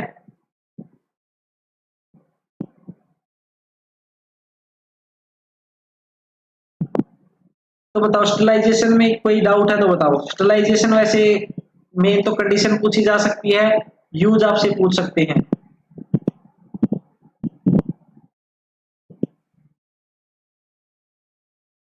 चलो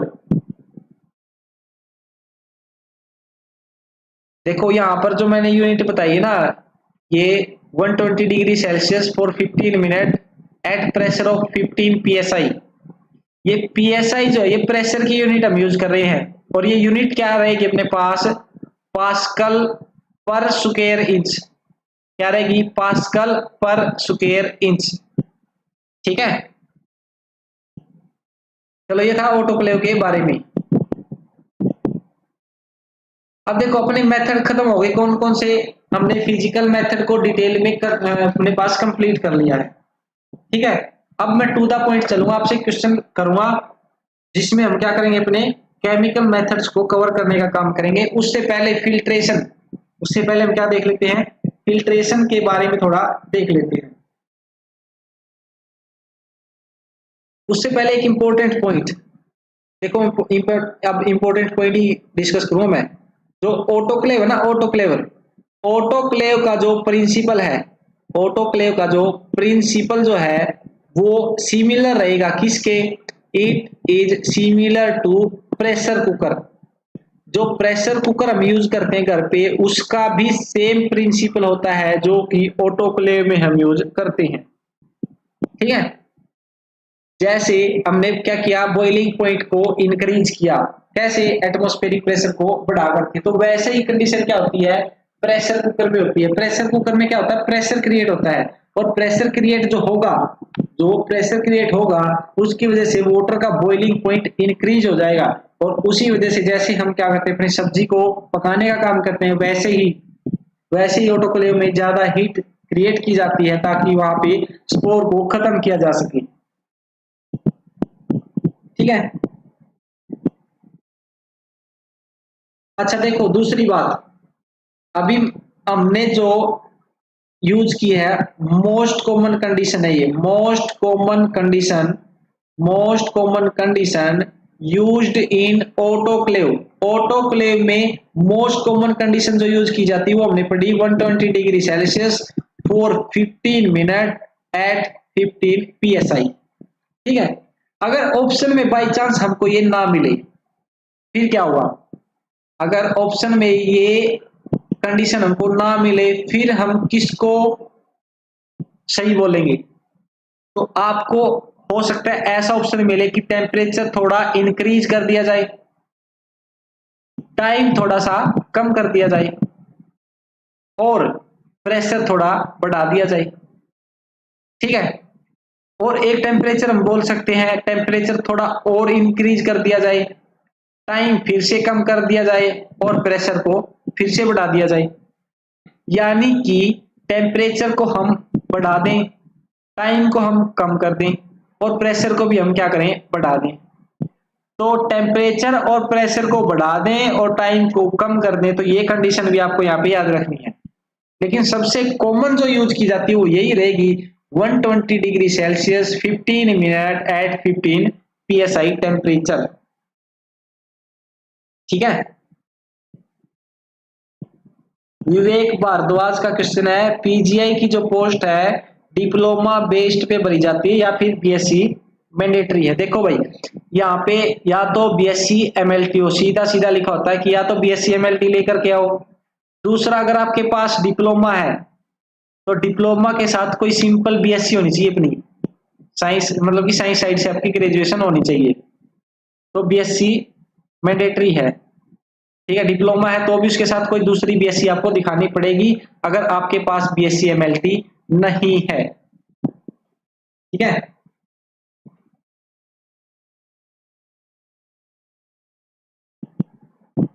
चलो भाई, उसके बाद इंपॉर्टेंट पॉइंट जो मैं आपके साथ डिस्कस करने जा रहा हूं, ये कंडीशन अपनी हम कंप्लीट कर चुके हैं।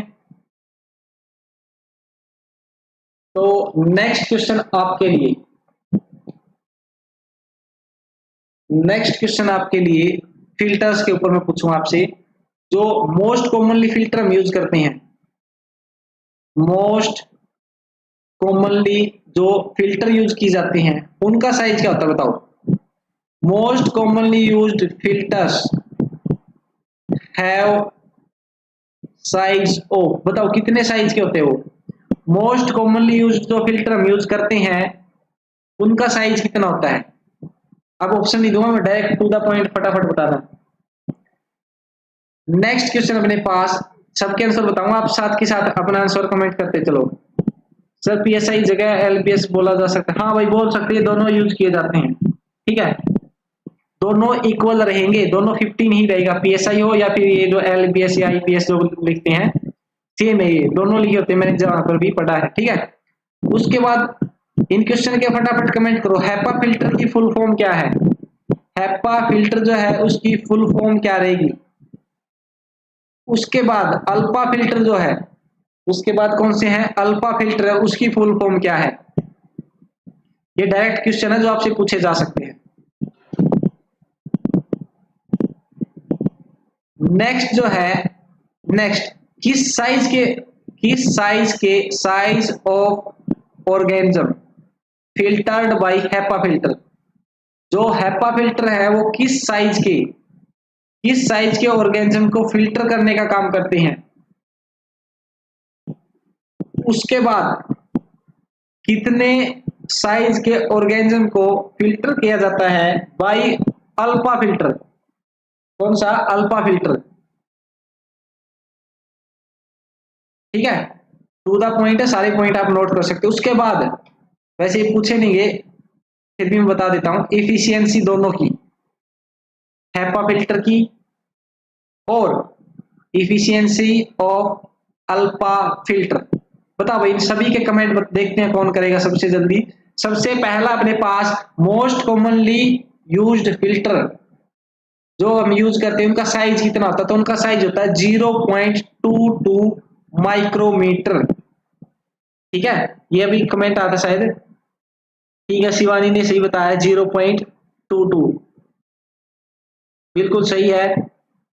और ये अपने पास आरती ने बताया है हाई एफिशिएंसी पार्टिकुलेट एयर, ये भी बिल्कुल सही है, हाई। ठीक है, एच से बनेगा हाई, ई से बनेगा efficiency, high efficiency particulate air. ठीक है, तो कई बार फुल फॉर्म पूछ ले, हम वहीं पे ऐसे हो जाए कंफ्यूज, पता नहीं क्या पूछ लिया। यूएलपीए का मतलब है अल्ट्रा, अल्ट्रा एल से बनेगा लो, पी से बनेगा पार्टिकुलेट और ए से क्या बनेगा? एयर। ठीक है, तो अल्फा फिल्टर की फुल फॉर्म क्या रहेगी? Ultra low particulate air. ठीक है, ये बिल्कुल सही आपका आंसर रहेगा। अब देखो यहाँ पे पूछा, ये इंपॉर्टेंट है भाई, इसको नोट कर लेना, नोट कर लेना कि हेपा फिल्टर जो किस साइज के ऑर्गेनिज्म को फिल्टर करने का काम करेगा। तो इसका आंसर अपने पास रहेगा more than equal to 0.3 micrometre. तो 0.3, ये जो संध्या यादव का कमेंट है बिल्कुल सही बताया, 0.3 माइक्रोमीटर का जो साइज रहेगा या उससे बड़ा साइज के ऑर्गेनिज्म जो रहेगा उनको वो फिल्टर आउट करने का काम करेंगे। वहीं अल्फा फिल्टर जो है, अल्फा फिल्टर जो है वो इससे भी छोटे साइज के ऑर्गेनिज्म को फिल्टर करने का काम करते हैं और वो रहेगा 0.12 माइक्रोमीटर। इतना डायमीटर अगर उस ऑर्गेनिज्म का तो उसको फिल्टर कर सकते हैं। अल्ट्रा लो यानी कि उससे भी छोटी पावर को, छोटे ऑर्गेनिज्म को क्या कर रही है? फिल्टर करने का काम कर रही है। अब देखो एफिशिएंसी, हो सकता है आपसे ना पूछी जाए लेकिन फिर भी मेरा मन है बताने का तो मैं बता देता हूं। हेपा फिल्टर की एफिशिएंसी जो रहेगी वो रहेगी 99.97% और अल्फा फिल्टर की जो रहेगी वो रहेगी 99.999%।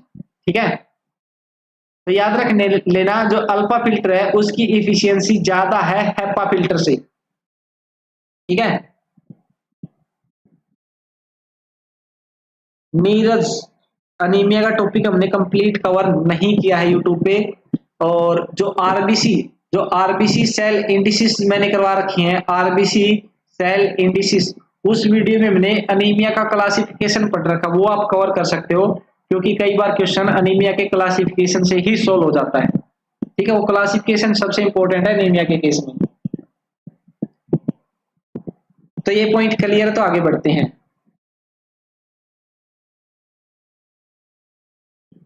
ठीक है, चलो भाई, तो अपना नेक्स्ट पॉइंट रहेगा इंपॉर्टेंट, जो आयनाइजिंग रेडिएशन हम यूज करते हैं, आयोनाइजेशन या आयनाइजिंग रेडिएशन, आयनाइजिंग रेडिएशन जो यूज की जाती है कौन कौन सी हमने पढ़ी है? एक्सरे, गामा रे और कॉस्मिक रे, ये तीन हमने पढ़ी है ना। आयनाइजिंग रेडिएशन में तीन एग्जांपल हमने पढ़े हैं, गामा रे, एक्सरे, कॉस्मिक रे। ये एक्शन क्या रहेगा इनका, मोड ऑफ एक्शन क्या रहेगा? अगर पूछ लिया जाए mode of action of ionising radiation, ये क्या रहेगा बताओ भाई, कैसे ये काम करती है? तो आयनाइजिंग रेडिएशन जो क्या करती हैं, डीएनए के ऊपर एक्ट करती हैं, डीएनए के ऊपर एक्ट करती है, डीएनए के ऊपर एक्ट करती है, जिसकी वजह से उसका क्या हो जाता है? ब्रेक डाउन हो सकता है। ठीक है, ब्रेक डाउन अगर हो गया तो उस ऑर्गेनिज्म का क्या हो जाएगा? सब कुछ क्लियर हो जाएगा और डिस्ट्रॉय हो जाएगा, मतलब कि किल हो जाएगा। ठीक है, अब देखो दूसरा हमने पढ़ा था कौन सी, non ionising radiation. Non ionising radiation, इसमें हमने कौन कौन से पढ़े थे? यूवी और इंफ्रारेड, यूवी और इंफ्रारेड पढ़े थे।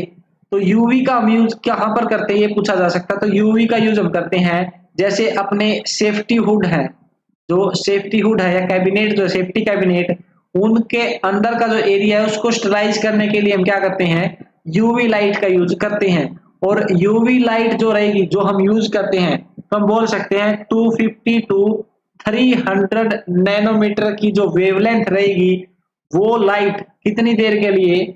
30 मिनट के लिए। तो हम क्या कह सकते हैं, 30 मिनट के लिए अगर हम यूवी ऑन कर दे अपने हुड की, तो वहां पर वो अच्छे से इसको स्टरलाइज करने का काम करेगी।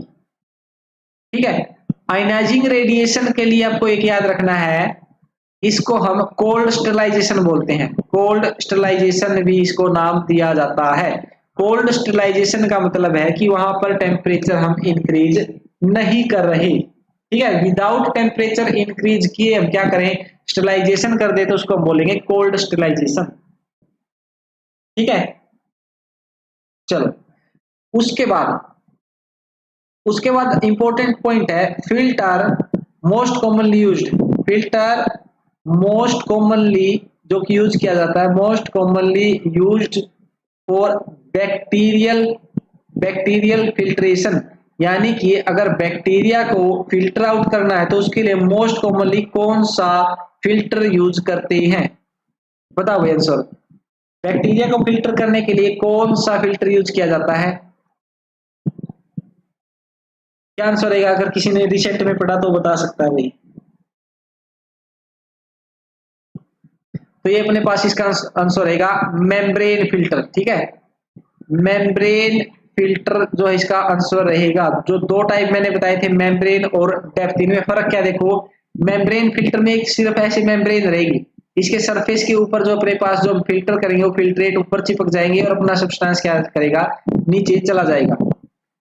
डेप्थ फिल्टर में क्या होगा, एक मान लेते हैं ऐसे एक पूरी की पूरी लेंथ है, यहाँ पर अपने फिल्टर है, तो पूरी की पूरी डेप्थ जो है उसके अंदर से क्या करेंगे, हम उसको पास करेंगे तो पूरी डेप्थ में वो क्या करेंगे, अपने जो बैक्टीरिया है वो बैक्टीरिया या फिर जो भी फिल्ट्रेट हमको निकालना हो वहीं पर क्या करेगा, उस डेप्थ में चला जाएगा या फंस के रह जाएगा और अपना फिल्ट्रेट जो हम यहाँ क्या कर सकते हैं, पास आउट कर सकते हैं। ठीक है, इंपॉर्टेंट एक पूछा जाता है, serum serum is sterilised by, serum is sterilised by, ये क्वेश्चन शायद संगरूर वाले एग्जाम में था। सीरम इज स्टरलाइज्ड बाई, तो यहाँ पे आपको आंसर याद रखना कि फिल्ट्रेशन से हम सीरम को अच्छे से क्या कर सकते हैं, स्टरलाइज कर सकते हैं। ठीक है, वेरी गुड। चलो भाई उसके बाद जो है अब मैं यूज पूछूंगा, मैंने कुछ एक यूज आज नोट किए मेरी कॉपी में, वो मैं आपसे पूछना चाह रहा हूँ। सबसे पहले देखो, आपको सिर्फ मेथड का नाम बताना है। ठीक है, मैं वन बाय वन क्या करूंगा, आपको मेथड के नाम मतलब कि उसकी एप्लीकेशन बोलूंगा, आपको बताना कि कौन सा मेथड यहाँ पे यूज होगा। तो सबसे पहला बताओ, disposal of biomedical waste, disposal of biomedical waste के लिए हम कौन सा मेथड ऑफ स्टरलाइजेशन यूज करेंगे? फटाफट आंसर आने चाहिए भाई। पहला है डिस्पोजल ऑफ बायोमेडिकल वेस्ट के लिए कौन सा मेथड हम यूज करेंगे। दूसरा है पैराफिन वैक्स, जो है अब याद हो जाएंगे साथ के साथ करोगे तो, पैराफिन वैक्स या फिर ग्लिसरॉल को स्टरलाइज जो करते हैं वो कौन से मेथड से करते हैं, स्टेरिलाइज जो करते हैं पैराफिन वैक्स और ग्लिसरॉल को, वो किससे करते हैं। उसके बाद आपको बताना है जो एलजे मीडिया है, LJ media is sterilised by, बताओ भाई किस मेथड से स्टरलाइज करते हैं। चौथा आपके लिए नेक्स्ट आप बता सकते हो कि प्लास्टिक पीपेट जो है, प्लास्टिक पीपेट या फिर टिप्स जो है, पीपेट या फिर टिप्स जो है उनको अब किस मेथड के द्वारा स्टरलाइज करते हैं।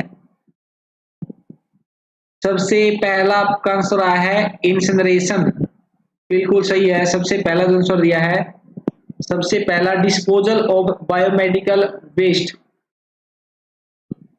इंसिनरेशन। ठीक है, ऑटोक्लेव भी किया जाता भाई, ये भी ठीक है, ये जो बोला जिसने, ऑटोक्लेव भी इसको किया जाता है। ठीक है, कई बार हम क्या करते हैं, बायोमेडिकल वेस्ट को डिस्पोज करने से पहले ऑटोक्लेव के साथ उसको स्टरलाइज करते हैं। पैराफिन वैक्स के लिए हम क्या करते हैं, हॉट एयर ओवन का यूज करते हैं, है ना, हॉट एयर ओवन का यूज करते हैं। एलजे मीडिया के लिए हमने पढ़ा था इंस्पिसेशन है ना। प्लास्टिक पिपेट और टिप्स के लिए हम क्या करते हैं, ऑटोक्लेव का यूज करते हैं। ठीक है, तो जिसने भी ये आंसर दिए हैं बिल्कुल सही,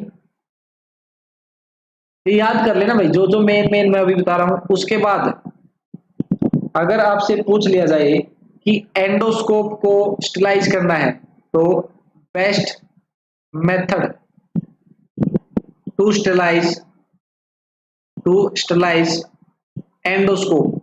एंडोस्कोप को स्टरलाइज करने के लिए कौन सा मेथड बेस्ट रहेगा। उसके बाद अगर आपसे पूछ लिया जाए जो ओटी का सरफेस जो रहेगा, ओटी या फिर क्लीन सरफेस ऑपरेशन थिएटर या फिर लैमिनार हुड इसको स्टलाइज करने के लिए हम कौन सा मेथड यूज करते हैं? अगर एक बार में आपको याद ना हो तो एक बार रिपीट कर लेना, एक बार बुक से पढ़ लेना, सारा कुछ क्लियर हो जाएगा। ठीक है। उसके बाद क्लिनिकल थर्मामीटर जो है, क्लिनिकल थर्मामीटर जो है उसको स्टलाइज करने के लिए कौन सा मेथड यूज किया जाता है, कौन सा केमिकल यूज किया जाता है? और एक और इम्पोर्टेंट पॉइंट, जो एंथ्रेक्स के स्पोर हैं हेयर्स या फिर वुल के अंदर, उसको डिस्ट्रॉय करने के लिए कौन सा मेथड यूज करते हैं? तो देखो भाई, एंडोस्कोप के लिए हम यूज करते हैं ग्लूटरएल्डिहाइड। ठीक है, ग्लूटरएल्डिहाइड। अब देखो मैंने बताया था एक ऑब्जेक्ट के लिए या एक आर्टिकल के लिए हम एक से ज्यादा मेथड यूज कर सकते हैं। ठीक है, जो मोस्ट कॉमनली अच्छे से यूज किया जाता है तो वो हम यहाँ पे डिस्कस करें, ये आपको जरूर याद रखने हैं।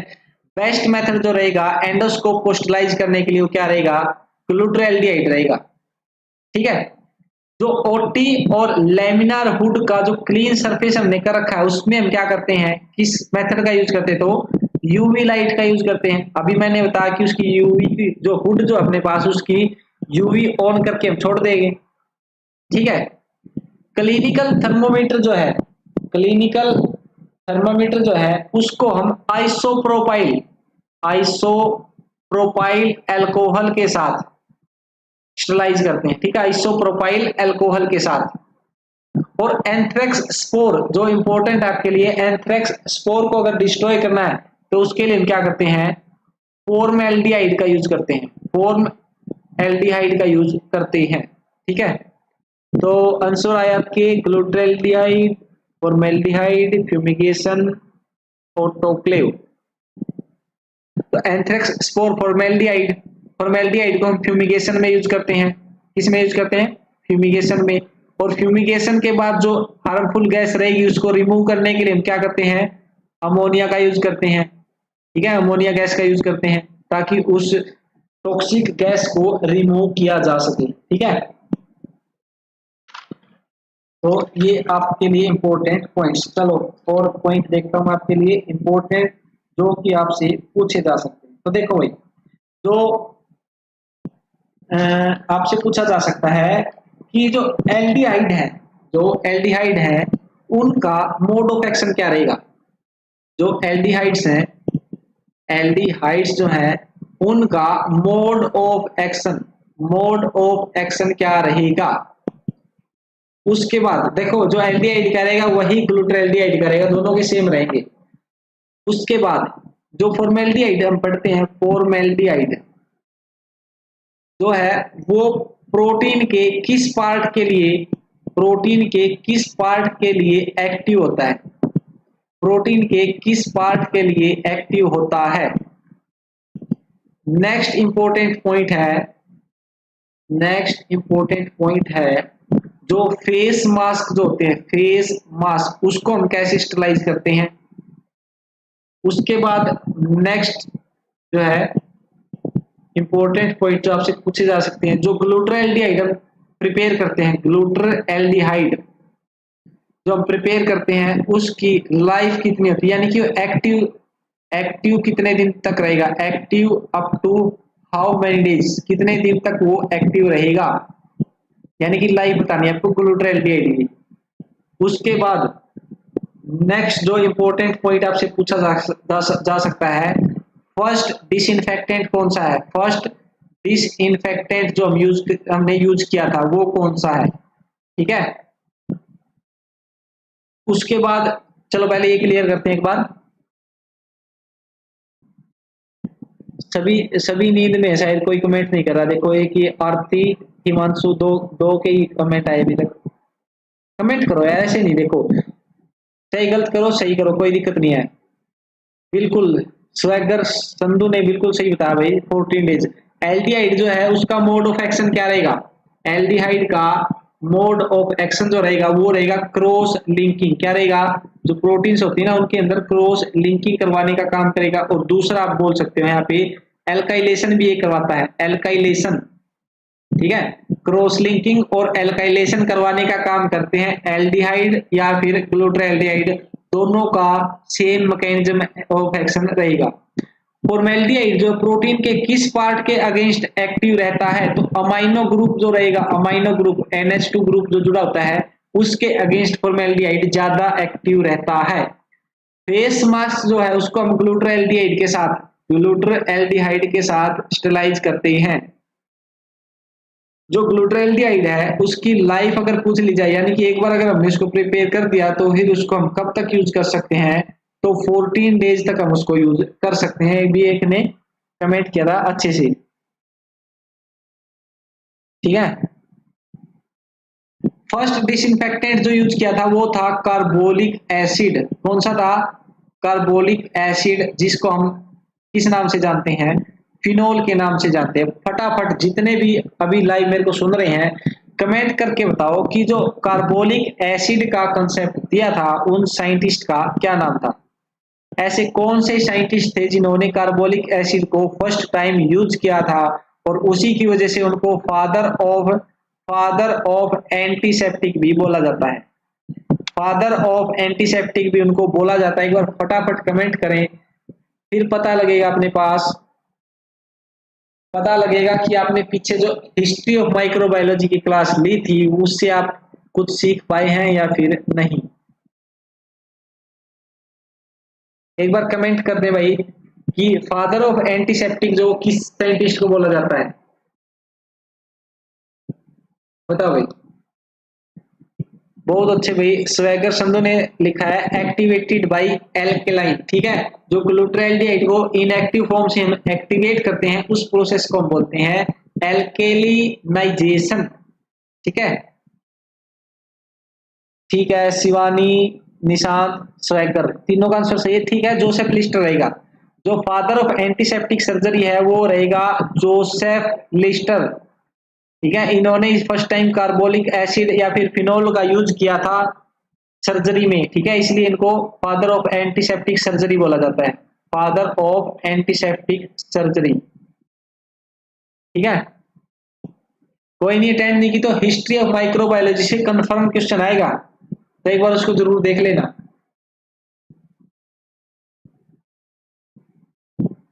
तो अब बताओ मेरे को, फिनोल जो है, फिनोल कहां से बनता है? फिनोल इज प्रिपेयर्ड फ्रॉम, कहां से फिनोल को प्रिपेयर किया जाता है, बनाया जाता है? तो ये बनाया जाता है अपने पास कोल तार से। कोल तार का यूज किया जाता है। कोल तार जो है अगर उसका हम डिस्टिलेशन कर दें, कोल तार का डिस्टिलेशन अगर कर दिया जाए तो फिर हमको क्या मिलेगा? फिनोल मिलेगा, या फिर हम कह सकते हैं कार्बोलिक एसिड मिलेगा। ठीक है, यहां तक सब क्लियर है?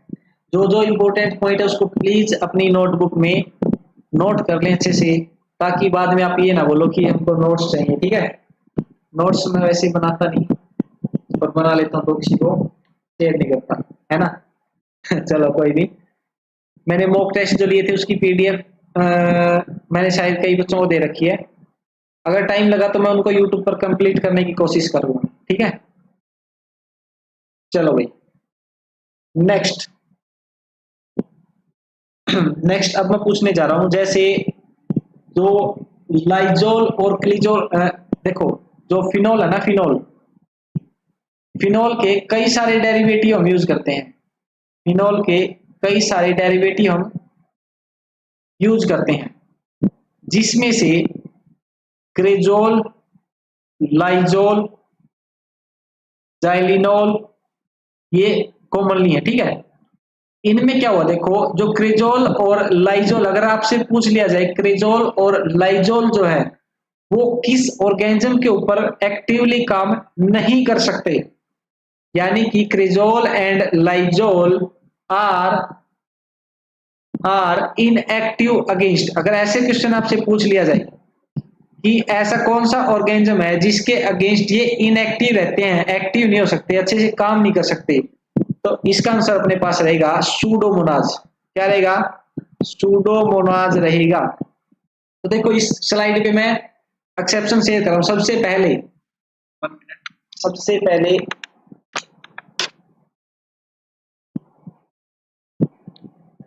देखो, सबसे पहले क्या है, सूडोमोनाज किसका एक्सेप्शन रहेगा, क्रेजोल और लाइजोल का। इससे पहले हमने एक एक्सेप्शन पढ़ा था किसका, पास्चुराइजेशन का, है ना। पास्चुराइजेशन का एक एक्सेप्शन हमने पढ़ा था, उसमें कौन सा बैक्टीरिया था, तो सबसे पहला हो गया अपने पास सूडोमोनाज, जो कि क्रिजोल और लाइजोल से बच सकता है। एक हमने पढ़ा था कोक्जीला कोक्जीला बर्नेटी, यही पढ़ा था। और इसमें पढ़ा था कि पास्चुराइजेशन के बाद ये क्या कर सकता है, सर्वाइव कर सकता है। तो पास्चुराइजेशन का एक्सेप्शन क्या रहेगा, कोक्जीला बर्नेटी रहेगा, ठीक है। तीसरा जो हाइपोक्लोराइट हम पढ़ते हैं ना, हाइपोक्लोराइट, सोडियम हाइपोक्लोराइट जो हम यूज करते हैं 1%, कितना यूज करते हैं, मेनली 1% लैब में या फिर ब्लड स्पिलेज पे जो हम यूज करते हैं, ठीक है। 1% याद रखना आपको। तो हाइपोक्लोराइट जो है वो कौन से ऑर्गेनिज्म के ऊपर एक्ट नहीं कर सकता, hypochlorite is not active against, कौन से ऑर्गेनिज्म है जिसके अगेंस्ट ये अच्छे से काम नहीं करता। तो दो एग्जांपल आपको याद रखने भाई, हाइपोक्लोराइट के लिए दो एग्जांपल कौन से, जियार्डिया जियार्डिया पैरासाइट, और दूसरा क्या रहेगा अपने पास, क्रिप्टोस्पोरिडियम। कौन सा रहेगा, क्रिप्टोस्पोरिडियम रहेगा, ठीक है। तो ये तीनों एग्जांपल आपको याद रखने हैं। सूडोमोनाज के ऊपर क्रेजोल और लाइजोल एक्ट नहीं करेंगे, कोक्जिला पास्चुराइजेशन से भी स्किप कर सकता है, बच सकता है। हाइपोक्लोराइड जो है, जो कि 1% हम यूज करते हैं, उसके ऊपर इसके ऊपर एक्ट नहीं करेगा, ये जियार्डिया और क्रिप्टोस्पोरिडियम के ऊपर एक्ट नहीं करेगा, ठीक है, नहीं एक्ट करेगा। एक मिनट, एक और एक्सेप्शन मेरे को याद था, हाँ डिटोल का पूछते हैं तो, एक डिटोल का भी पूछा जाता है। डिटोल का अगर पूछ लिया जाए, या क्रिजोल लाइजोल का हो या फिर डिटोल का हो, तो अपना आंसर सूडोमोनाज रहेगा, ठीक है। डिटोल जो है, डिटोल भी सूडोमोनाज के ऊपर अच्छे से एक्ट नहीं कर सकती, ठीक है। चलो भाई, बड़े आगे आगे जो इंपॉर्टेंट पॉइंट रहेगा वो है, देखो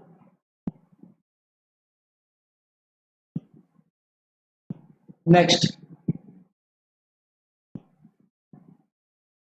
ये परसेंटेज एक बार चेक कर लेना भाई। 10% कह रहे हो ब्लड स्पिलेज के लिए, एक बार चेक कर लेना, ठीक है, कितने परसेंट हाइपोक्लोराइट यूज किया जाता है, क्योंकि क्वेश्चन पूछा जा सकता है भाई, ठीक है। Percentage of hypochlorite used to disinfect to dis या percentage of hypochlorite used to disinfectant blood spillage, ठीक है। ब्लड स्पिलेज को डिसइंफेक्ट करने के लिए हम कितनी परसेंटेज हाइपोक्लोराइट की यूज करते हैं, इसको एक बार कंफर्म करना और फिर इसको कमेंट बॉक्स में अपना आंसर छोड़ देना, ठीक है। एक बार कमेंट बॉक्स में अपना आंसर कंफर्म करने के बाद जरूर छोड़ना, और ये इंपॉर्टेंट पॉइंट है, इसको एक बार जरूर कंफर्म कर लें, ठीक है। जो हाइपोक्लोराइट होता है ना, हाइपोक्लोराइट, उससे निकलता है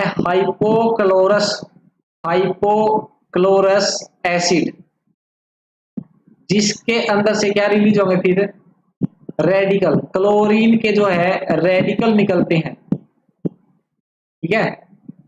हाइपोक्लोराइट जो होता है ये कोरोसिव होता है, कोरोसिव, मेटेलिक सरफेस पे इसको यूज नहीं किया जाता, ठीक है, कोरोजन करवा देता है ये। हाइपोक्लोराइट और तो कार्सिनोजेनिक भी माना जाता है। साथ ही साथ अगर अगर सनलाइट की प्रेजेंस में अगर सनलाइट की प्रेजेंस में इसको रख दिया जाता है, तो क्लोरीन इसके अंदर से ये क्या मतलब कि इसकी सेल्फ लाइफ जो जल्दी चली जाती है। वैसे इसकी नॉर्मली शायद 24 आवर तक की लाइफ रहती है। जो रेडिकल इसके अंदर प्रेजेंट होते हैं, जो एक्टिवली काम करते हैं, वो 24 आवर तक ही एक्टिव रहते हैं, ठीक है।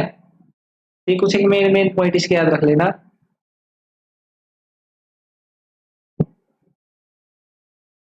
ठीक है, स्वैगर ने बोला 10% यूज करते हैं। Reference essential of medical microbiology. ठीक है, एक बार चेक कर लेना, हो सके तो भाई इनको एक बार पेज नंबर और बता देना बुक का, ताकि ढूंढने में आसानी रहे। ठीक है, उसके बाद देखो जो मेन मेन एक हम यूज करते हैं हाइड्रोजन पेरोक्साइड। क्या यूज करते हैं? हाइड्रोजन पर ऑक्साइड, जिसका फॉर्मूला क्या है? H2O2 है। H2O2 जिसका फॉर्मूला है हाइड्रोजन पेरोक्साइड, ये एक स्ट्रॉन्ग ऑक्सीडाइजिंग एजेंट है। क्या है? स्ट्रॉन्ग ऑक्सीडाइजिंग एजेंट का काम करता है ये। ठीक है, अगर स्ट्रॉन्ग ऑक्सीडाइजिंग एजेंट का काम करेगा तो ये क्या करवा देगा? ऑक्सीडेशन करवा देगा। ऑक्सीडेशन जब ये करवाएगा, इसकी परसेंटेज आपसे पूछी जा सकती है कि कितने percent hydrogen peroxide, percentage of hydrogen peroxide, जिसके ऊपर जितनी परसेंटेज के ऊपर वो क्या करेगा? मोस्ट ऑफ ऑर्गेनिज्म को डिस्ट्रॉय कर देगा। तो ये परसेंटेज आप याद रखना 3 to 6%। 3 to 6% जो है हाइड्रोजन पेरोक्साइड की, वो एक्टिव रहेगी मोस्ट ऑफ द ऑर्गेनिज्म के लिए। लेकिन अगर अगर हम बात करें परसेंटेज ऑफ हाइड्रोजन पेरोक्साइड और स्पोर्स, मोस्टली ऑर्गेनिज्म के लिए 3 to 6%, और स्पोर के लिए अगर हम बात करें, या फिर कैटालेज प्रोड्यूसिंग ऑर्गेनिज्म अगर कोई है, तो उसके लिए हम कितने परसेंट यूज करते हैं? तो वहां पे हम यूज करेंगे 10%। ठीक है, वहां पे हम क्या करेंगे? 10% यूज करेंगे। ठीक है, normal most of the organism जो उनके लिए 3 to 6% यूज करेंगे, और हाइड्रोजन पेरोक्साइड स्पोर के लिए या फिर कैटालेज प्रोड्यूसिंग ऑर्गेनिज्म के लिए यूज करेंगे, वो कितना करेंगे? 10% H2O2 यूज करेंगे भाई। ठीक है,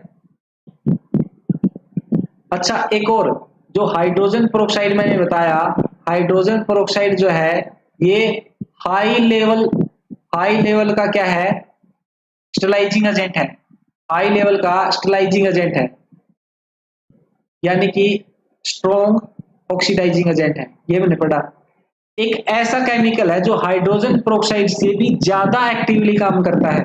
तो ऐसा अगर पूछ लिया जाए, हाइड्रोजन पेरोक्साइड से ज्यादा एक्टिवली काम करने वाला ऑक्सीडाइजिंग एजेंट जो है वो क्या रहेगा? पर एसिटिक एसिड जो है वो हाइड्रोजन पेरोक्साइड से भी ज्यादा एक्टिवली वो काम करता है। ठीक है, जो पर एसिटिक एसिड है, अगर इसकी 1% हम यूज कर लेना, तो ये इफेक्टिवली ये अपने पास स्पोरिसिडल होता है। स्पोरिसिडल का मतलब कि स्पोर को डिस्ट्रॉय करने वाला, स्पोर को क्या कर देगा? डिस्ट्रॉय कर देगा। ठीक है, देखो जहां पर वर्ड आएगा ना सीडल, तो मतलब कि उसको किल कर रहा है। अगर वर्ड आएगा स्टैटिक, तो वो क्या कर रहा है? उसकी ग्रोथ को इनहिबिट कर रहा है, रोक रहा है, मतलब कि किल नहीं कर रहा है, लेकिन उसकी ग्रोथ को इनहिबिट करने का काम कर रहा है। ठीक है, तो स्पोरिसिडल यानी कि उस स्पोर को क्या कर रहा है? किल कर रहा है, डिस्ट्रॉय कर रहा है। ठीक है, ठीक है, ऐसे क्वेश्चन में पूछा जाता है कि प्लाज्मा स्टेलाइजर जो है उसके अंदर कौन से केमिकल यूज किए जाते हैं? तो ये दोनों किए जाते हैं भाई, पहला हाइड्रोजन पेरोक्साइड और दूसरा पर एसिटिक एसिड। इन दोनों को हम यूज करते हैं कहां पर? प्लाज्मा स्टेलाइजर के अंदर। प्लाज्मा स्टेलाइजर के अंदर कौन से सब्सटेंस यूज किए जाते हैं? तो दोनों यूज किए जाते हैं हाइड्रोजन पेरोक्साइड और पर एसिटिक एसिड। ठीक है, उसके बाद हम क्या करते हैं? कुछ एक डाई का यूज करते हैं। जो दो टाइप की डाई आपको पढ़नी है, पहली रहेगी एनिलीन और दूसरी रहेगी एक्रिलीन। ठीक है, इनके एग्जाम्पल हम देख लेते हैं क्या क्या रहते हैं। जो एनिलीन डाई है उसके कौन कौन से एग्जाम्पल है, और जो एक्रिलीन डाई है उसके कौन कौन से एग्जाम्पल है। ठीक है, कलर चेंज कर देते हैं, रेड हो गया सारा कुछ। चलो देखो, एनिलीन डाई जो है उसके अंदर 4 एग्जाम्पल आपको याद रखने हैं जो अपनी बुक में दी है। कौन कौन से? एक वैक्सीन होती है बीसीजी। बीसीजी वैक्सीन किसके लिए होती है, कमेंट करना एक बार फटाफट कमेंट करना, एक्टिवली कमेंट करो। बीसीजी वैक्सीन जो किसके लिए, किसकी प्रिवेंशन के लिए दी जाती है। BCG vaccine is used for the prevention of, कौन सी डिजीज को प्रिवेंट करने के लिए बीसीजी वैक्सीन दी जाती है, कमेंट करो।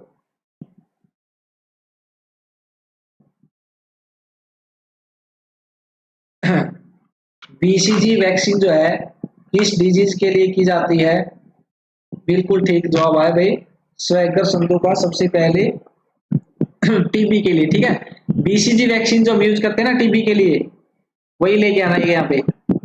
तो एनिलीन डाई के 4 एग्जांपल हमको याद रखने हैं, एम बीसीजी करके हम इसको याद करेंगे। एम बीसीजी, एम से बनेगा अपने पास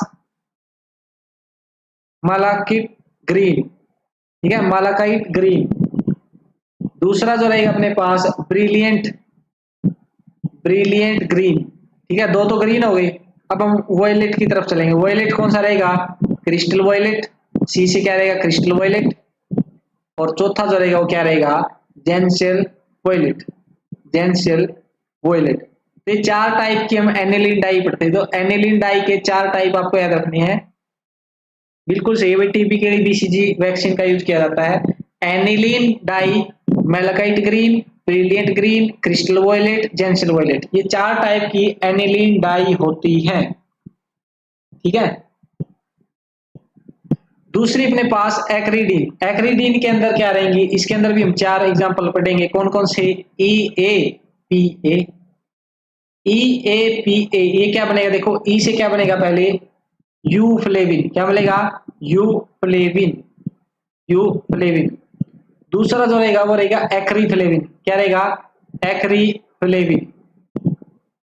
तीसरा रहेगा प्रोफ्लेविन, क्या रहेगा प्रोफ्लेविन। और चौथा जो रहेगा वो रहेगा अमीनाक्रीन, क्या रहेगा अमीनाक्रीन।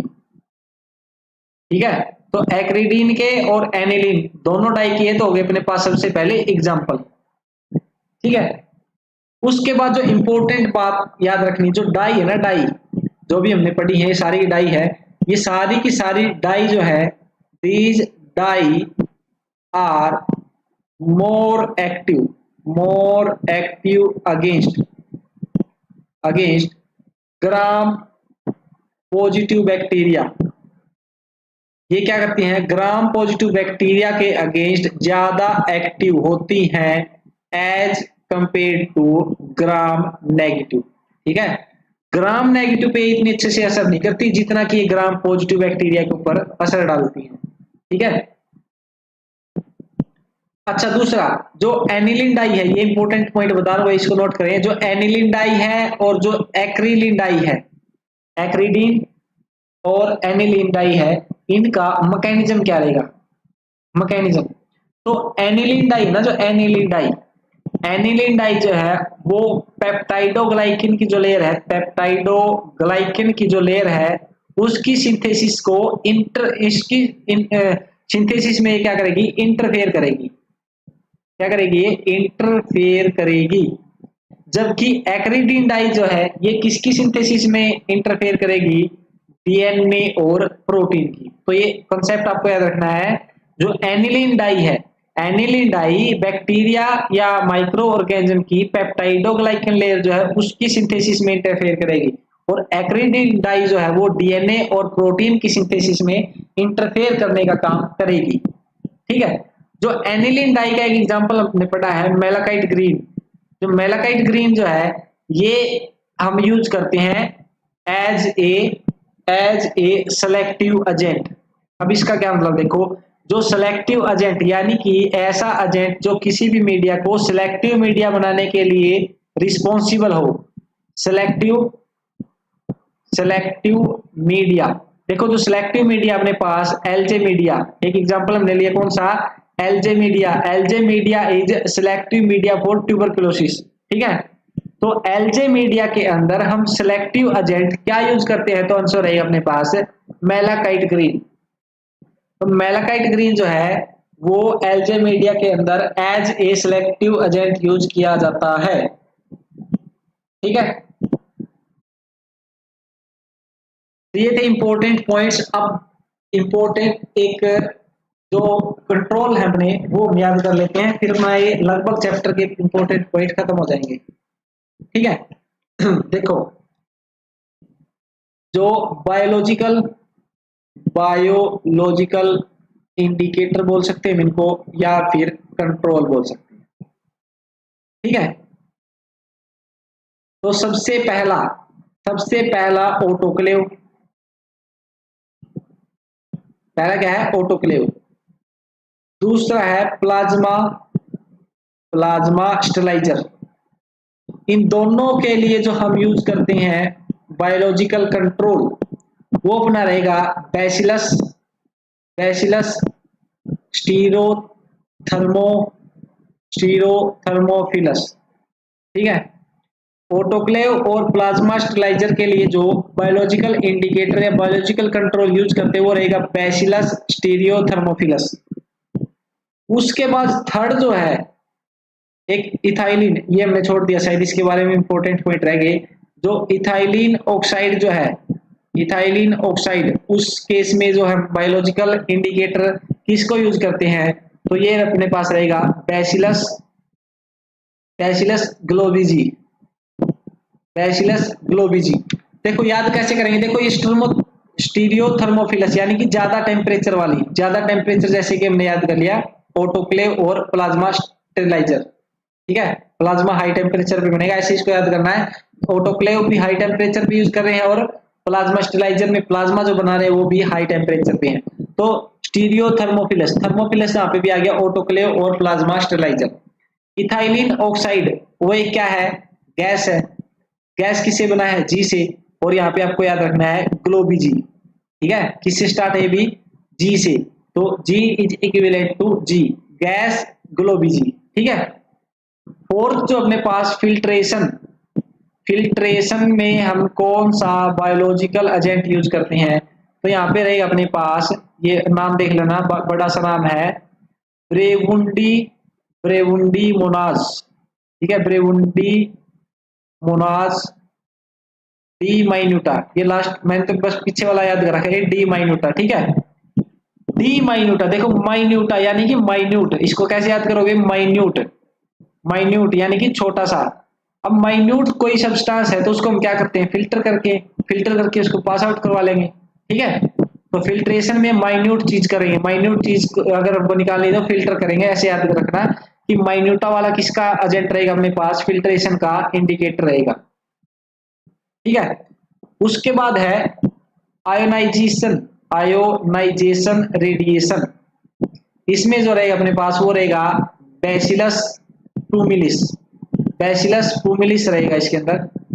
और लास्ट जो है hot air oven, hot air oven, इसके अंदर कौन सा रहेगा? उसके अंदर रहेगा बैसिलस सबटाइलिस, बैसिलस सबटाइलिस। ठीक है।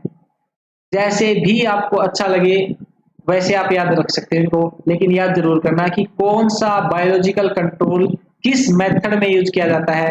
एक बार फिर से रिपीट करता हूं, ऑटोक्लेव और प्लाज्मा स्टेरिलाइजर जो उसमें बैसिलस स्टीरोथर्मोफिलस का यूज किया जाता है। इथाइलिन ऑक्साइड जो कि गैस है उसमें बैसिलस ग्लोबिजी का यूज किया जाता है। फिल्ट्रेशन में ब्रेवुंडी मोनाज डी माइन्यूटा का यूज किया जाता है। आयोनाइजिंग रेडिएशन में बैसिलस टूमिलिस का यूज किया जाता है। और हॉट एयर ओवन में बैसिलस सबटाइलिस का यूज किया जाता है। एक बार कमेंट करके बताएं यहां तक जितना भी आज हमने क्लास में कवर किया है वो सारा कुछ क्लियर है या फिर नहीं, बताओ भाई। तब तक मैं और पॉइंट देख लेता हूँ कोई इंपॉर्टेंट रह गया तो। कोई भी इंपॉर्टेंट पॉइंट अगर अपना छूट गया तो मैं एक बार चेक कर लेता हूँ। बताओ भाई यहाँ तक सारा कुछ क्लियर है या फिर नहीं? Fixed deposits, very good. देखो कोई भी मेथड आप अपना अपनी तरफ से बना सकते हो, जो आपको अच्छा लगे, जिससे आपको याद रखना इजी रहे, वो आप यूज कर सकते हो। ठीक है। जो आपको इजी लगे वैसे आप याद रख सकते हो। ठीक है। अच्छा एक और पॉइंट मैं बता देता हूँ, एक गैस है, एक गैस है, यानी कि डिसइंफेक्टेंट के तौर पे हम उसको यूज कर सकते हैं। Gas which is active against all micro organisms, जितने भी माइक्रो ऑर्गेनिजम्स हैं उन सभी के अगेंस्ट वो एक्टिव रहेगी, including spores, that is important, including spores, यानी कि स्पोर हो या फिर कोई भी माइक्रो ऑर्गेनिज्म हो उसके अगेंस्ट ये गैस क्या रहेगी, एक्टिव रहेगी। तो इस गैस का क्या नाम है, तो इस गैस का नाम आपको याद रखना है बीपीएल। क्या है, BPL. Full form of BPL क्या रहेगी, ये अपने पास रहेगी बीटा प्रोपियोलैक्टोन, बीटा प्रोपियोलैक्टोन, ठीक है, ये इसकी फुल फॉर्म है बीटा प्रोपियोलैक्टोन, ठीक है।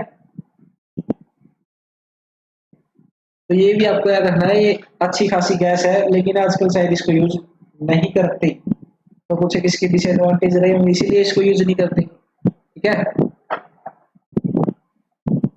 तो आई थिंक अपना सारा कुछ कवर एक बार मैंने कर दिया है। फिर भी कोई डाउट है तो आप अपना डाउट कमेंट बॉक्स में जरूर छोड़ दें, ठीक है। और क्या बोलना था मेरे को, हाँ वो ब्लड स्पिलेज वाला क्वेश्चन जरूर चेक करना। ब्लड स्पिलेज में हम कितने परसेंट हाइपोक्लोराइट यूज करते हैं। अच्छा, जो यूज करते हैं ना लैब में जो यूज करते हैं वो यूज करते हैं सोडियम हाइपोक्लोराइट, सोडियम हाइपोक्लोराइट, ठीक है। एक अपना ब्लीच पाउडर भी होता है भाई, ब्लीचिंग पाउडर। अगर आपसे पूछ लिया जाए ब्लीचिंग पाउडर जो है वो क्या होता है, वो होता है अपने पास कैल्शियम हाइपोक्लोराइट होता है, ठीक है। ये अपने पास कैल्शियम हाइपोक्लोराइट होता है जो कि क्लॉथ से स्टेन को रिमूव करने का काम करता है।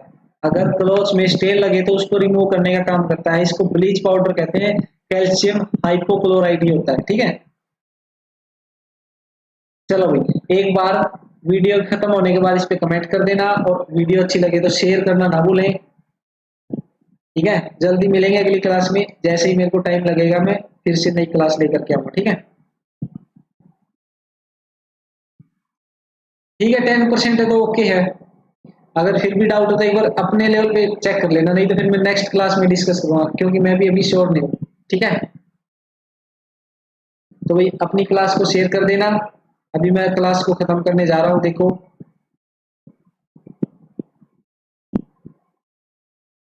करें खत्म।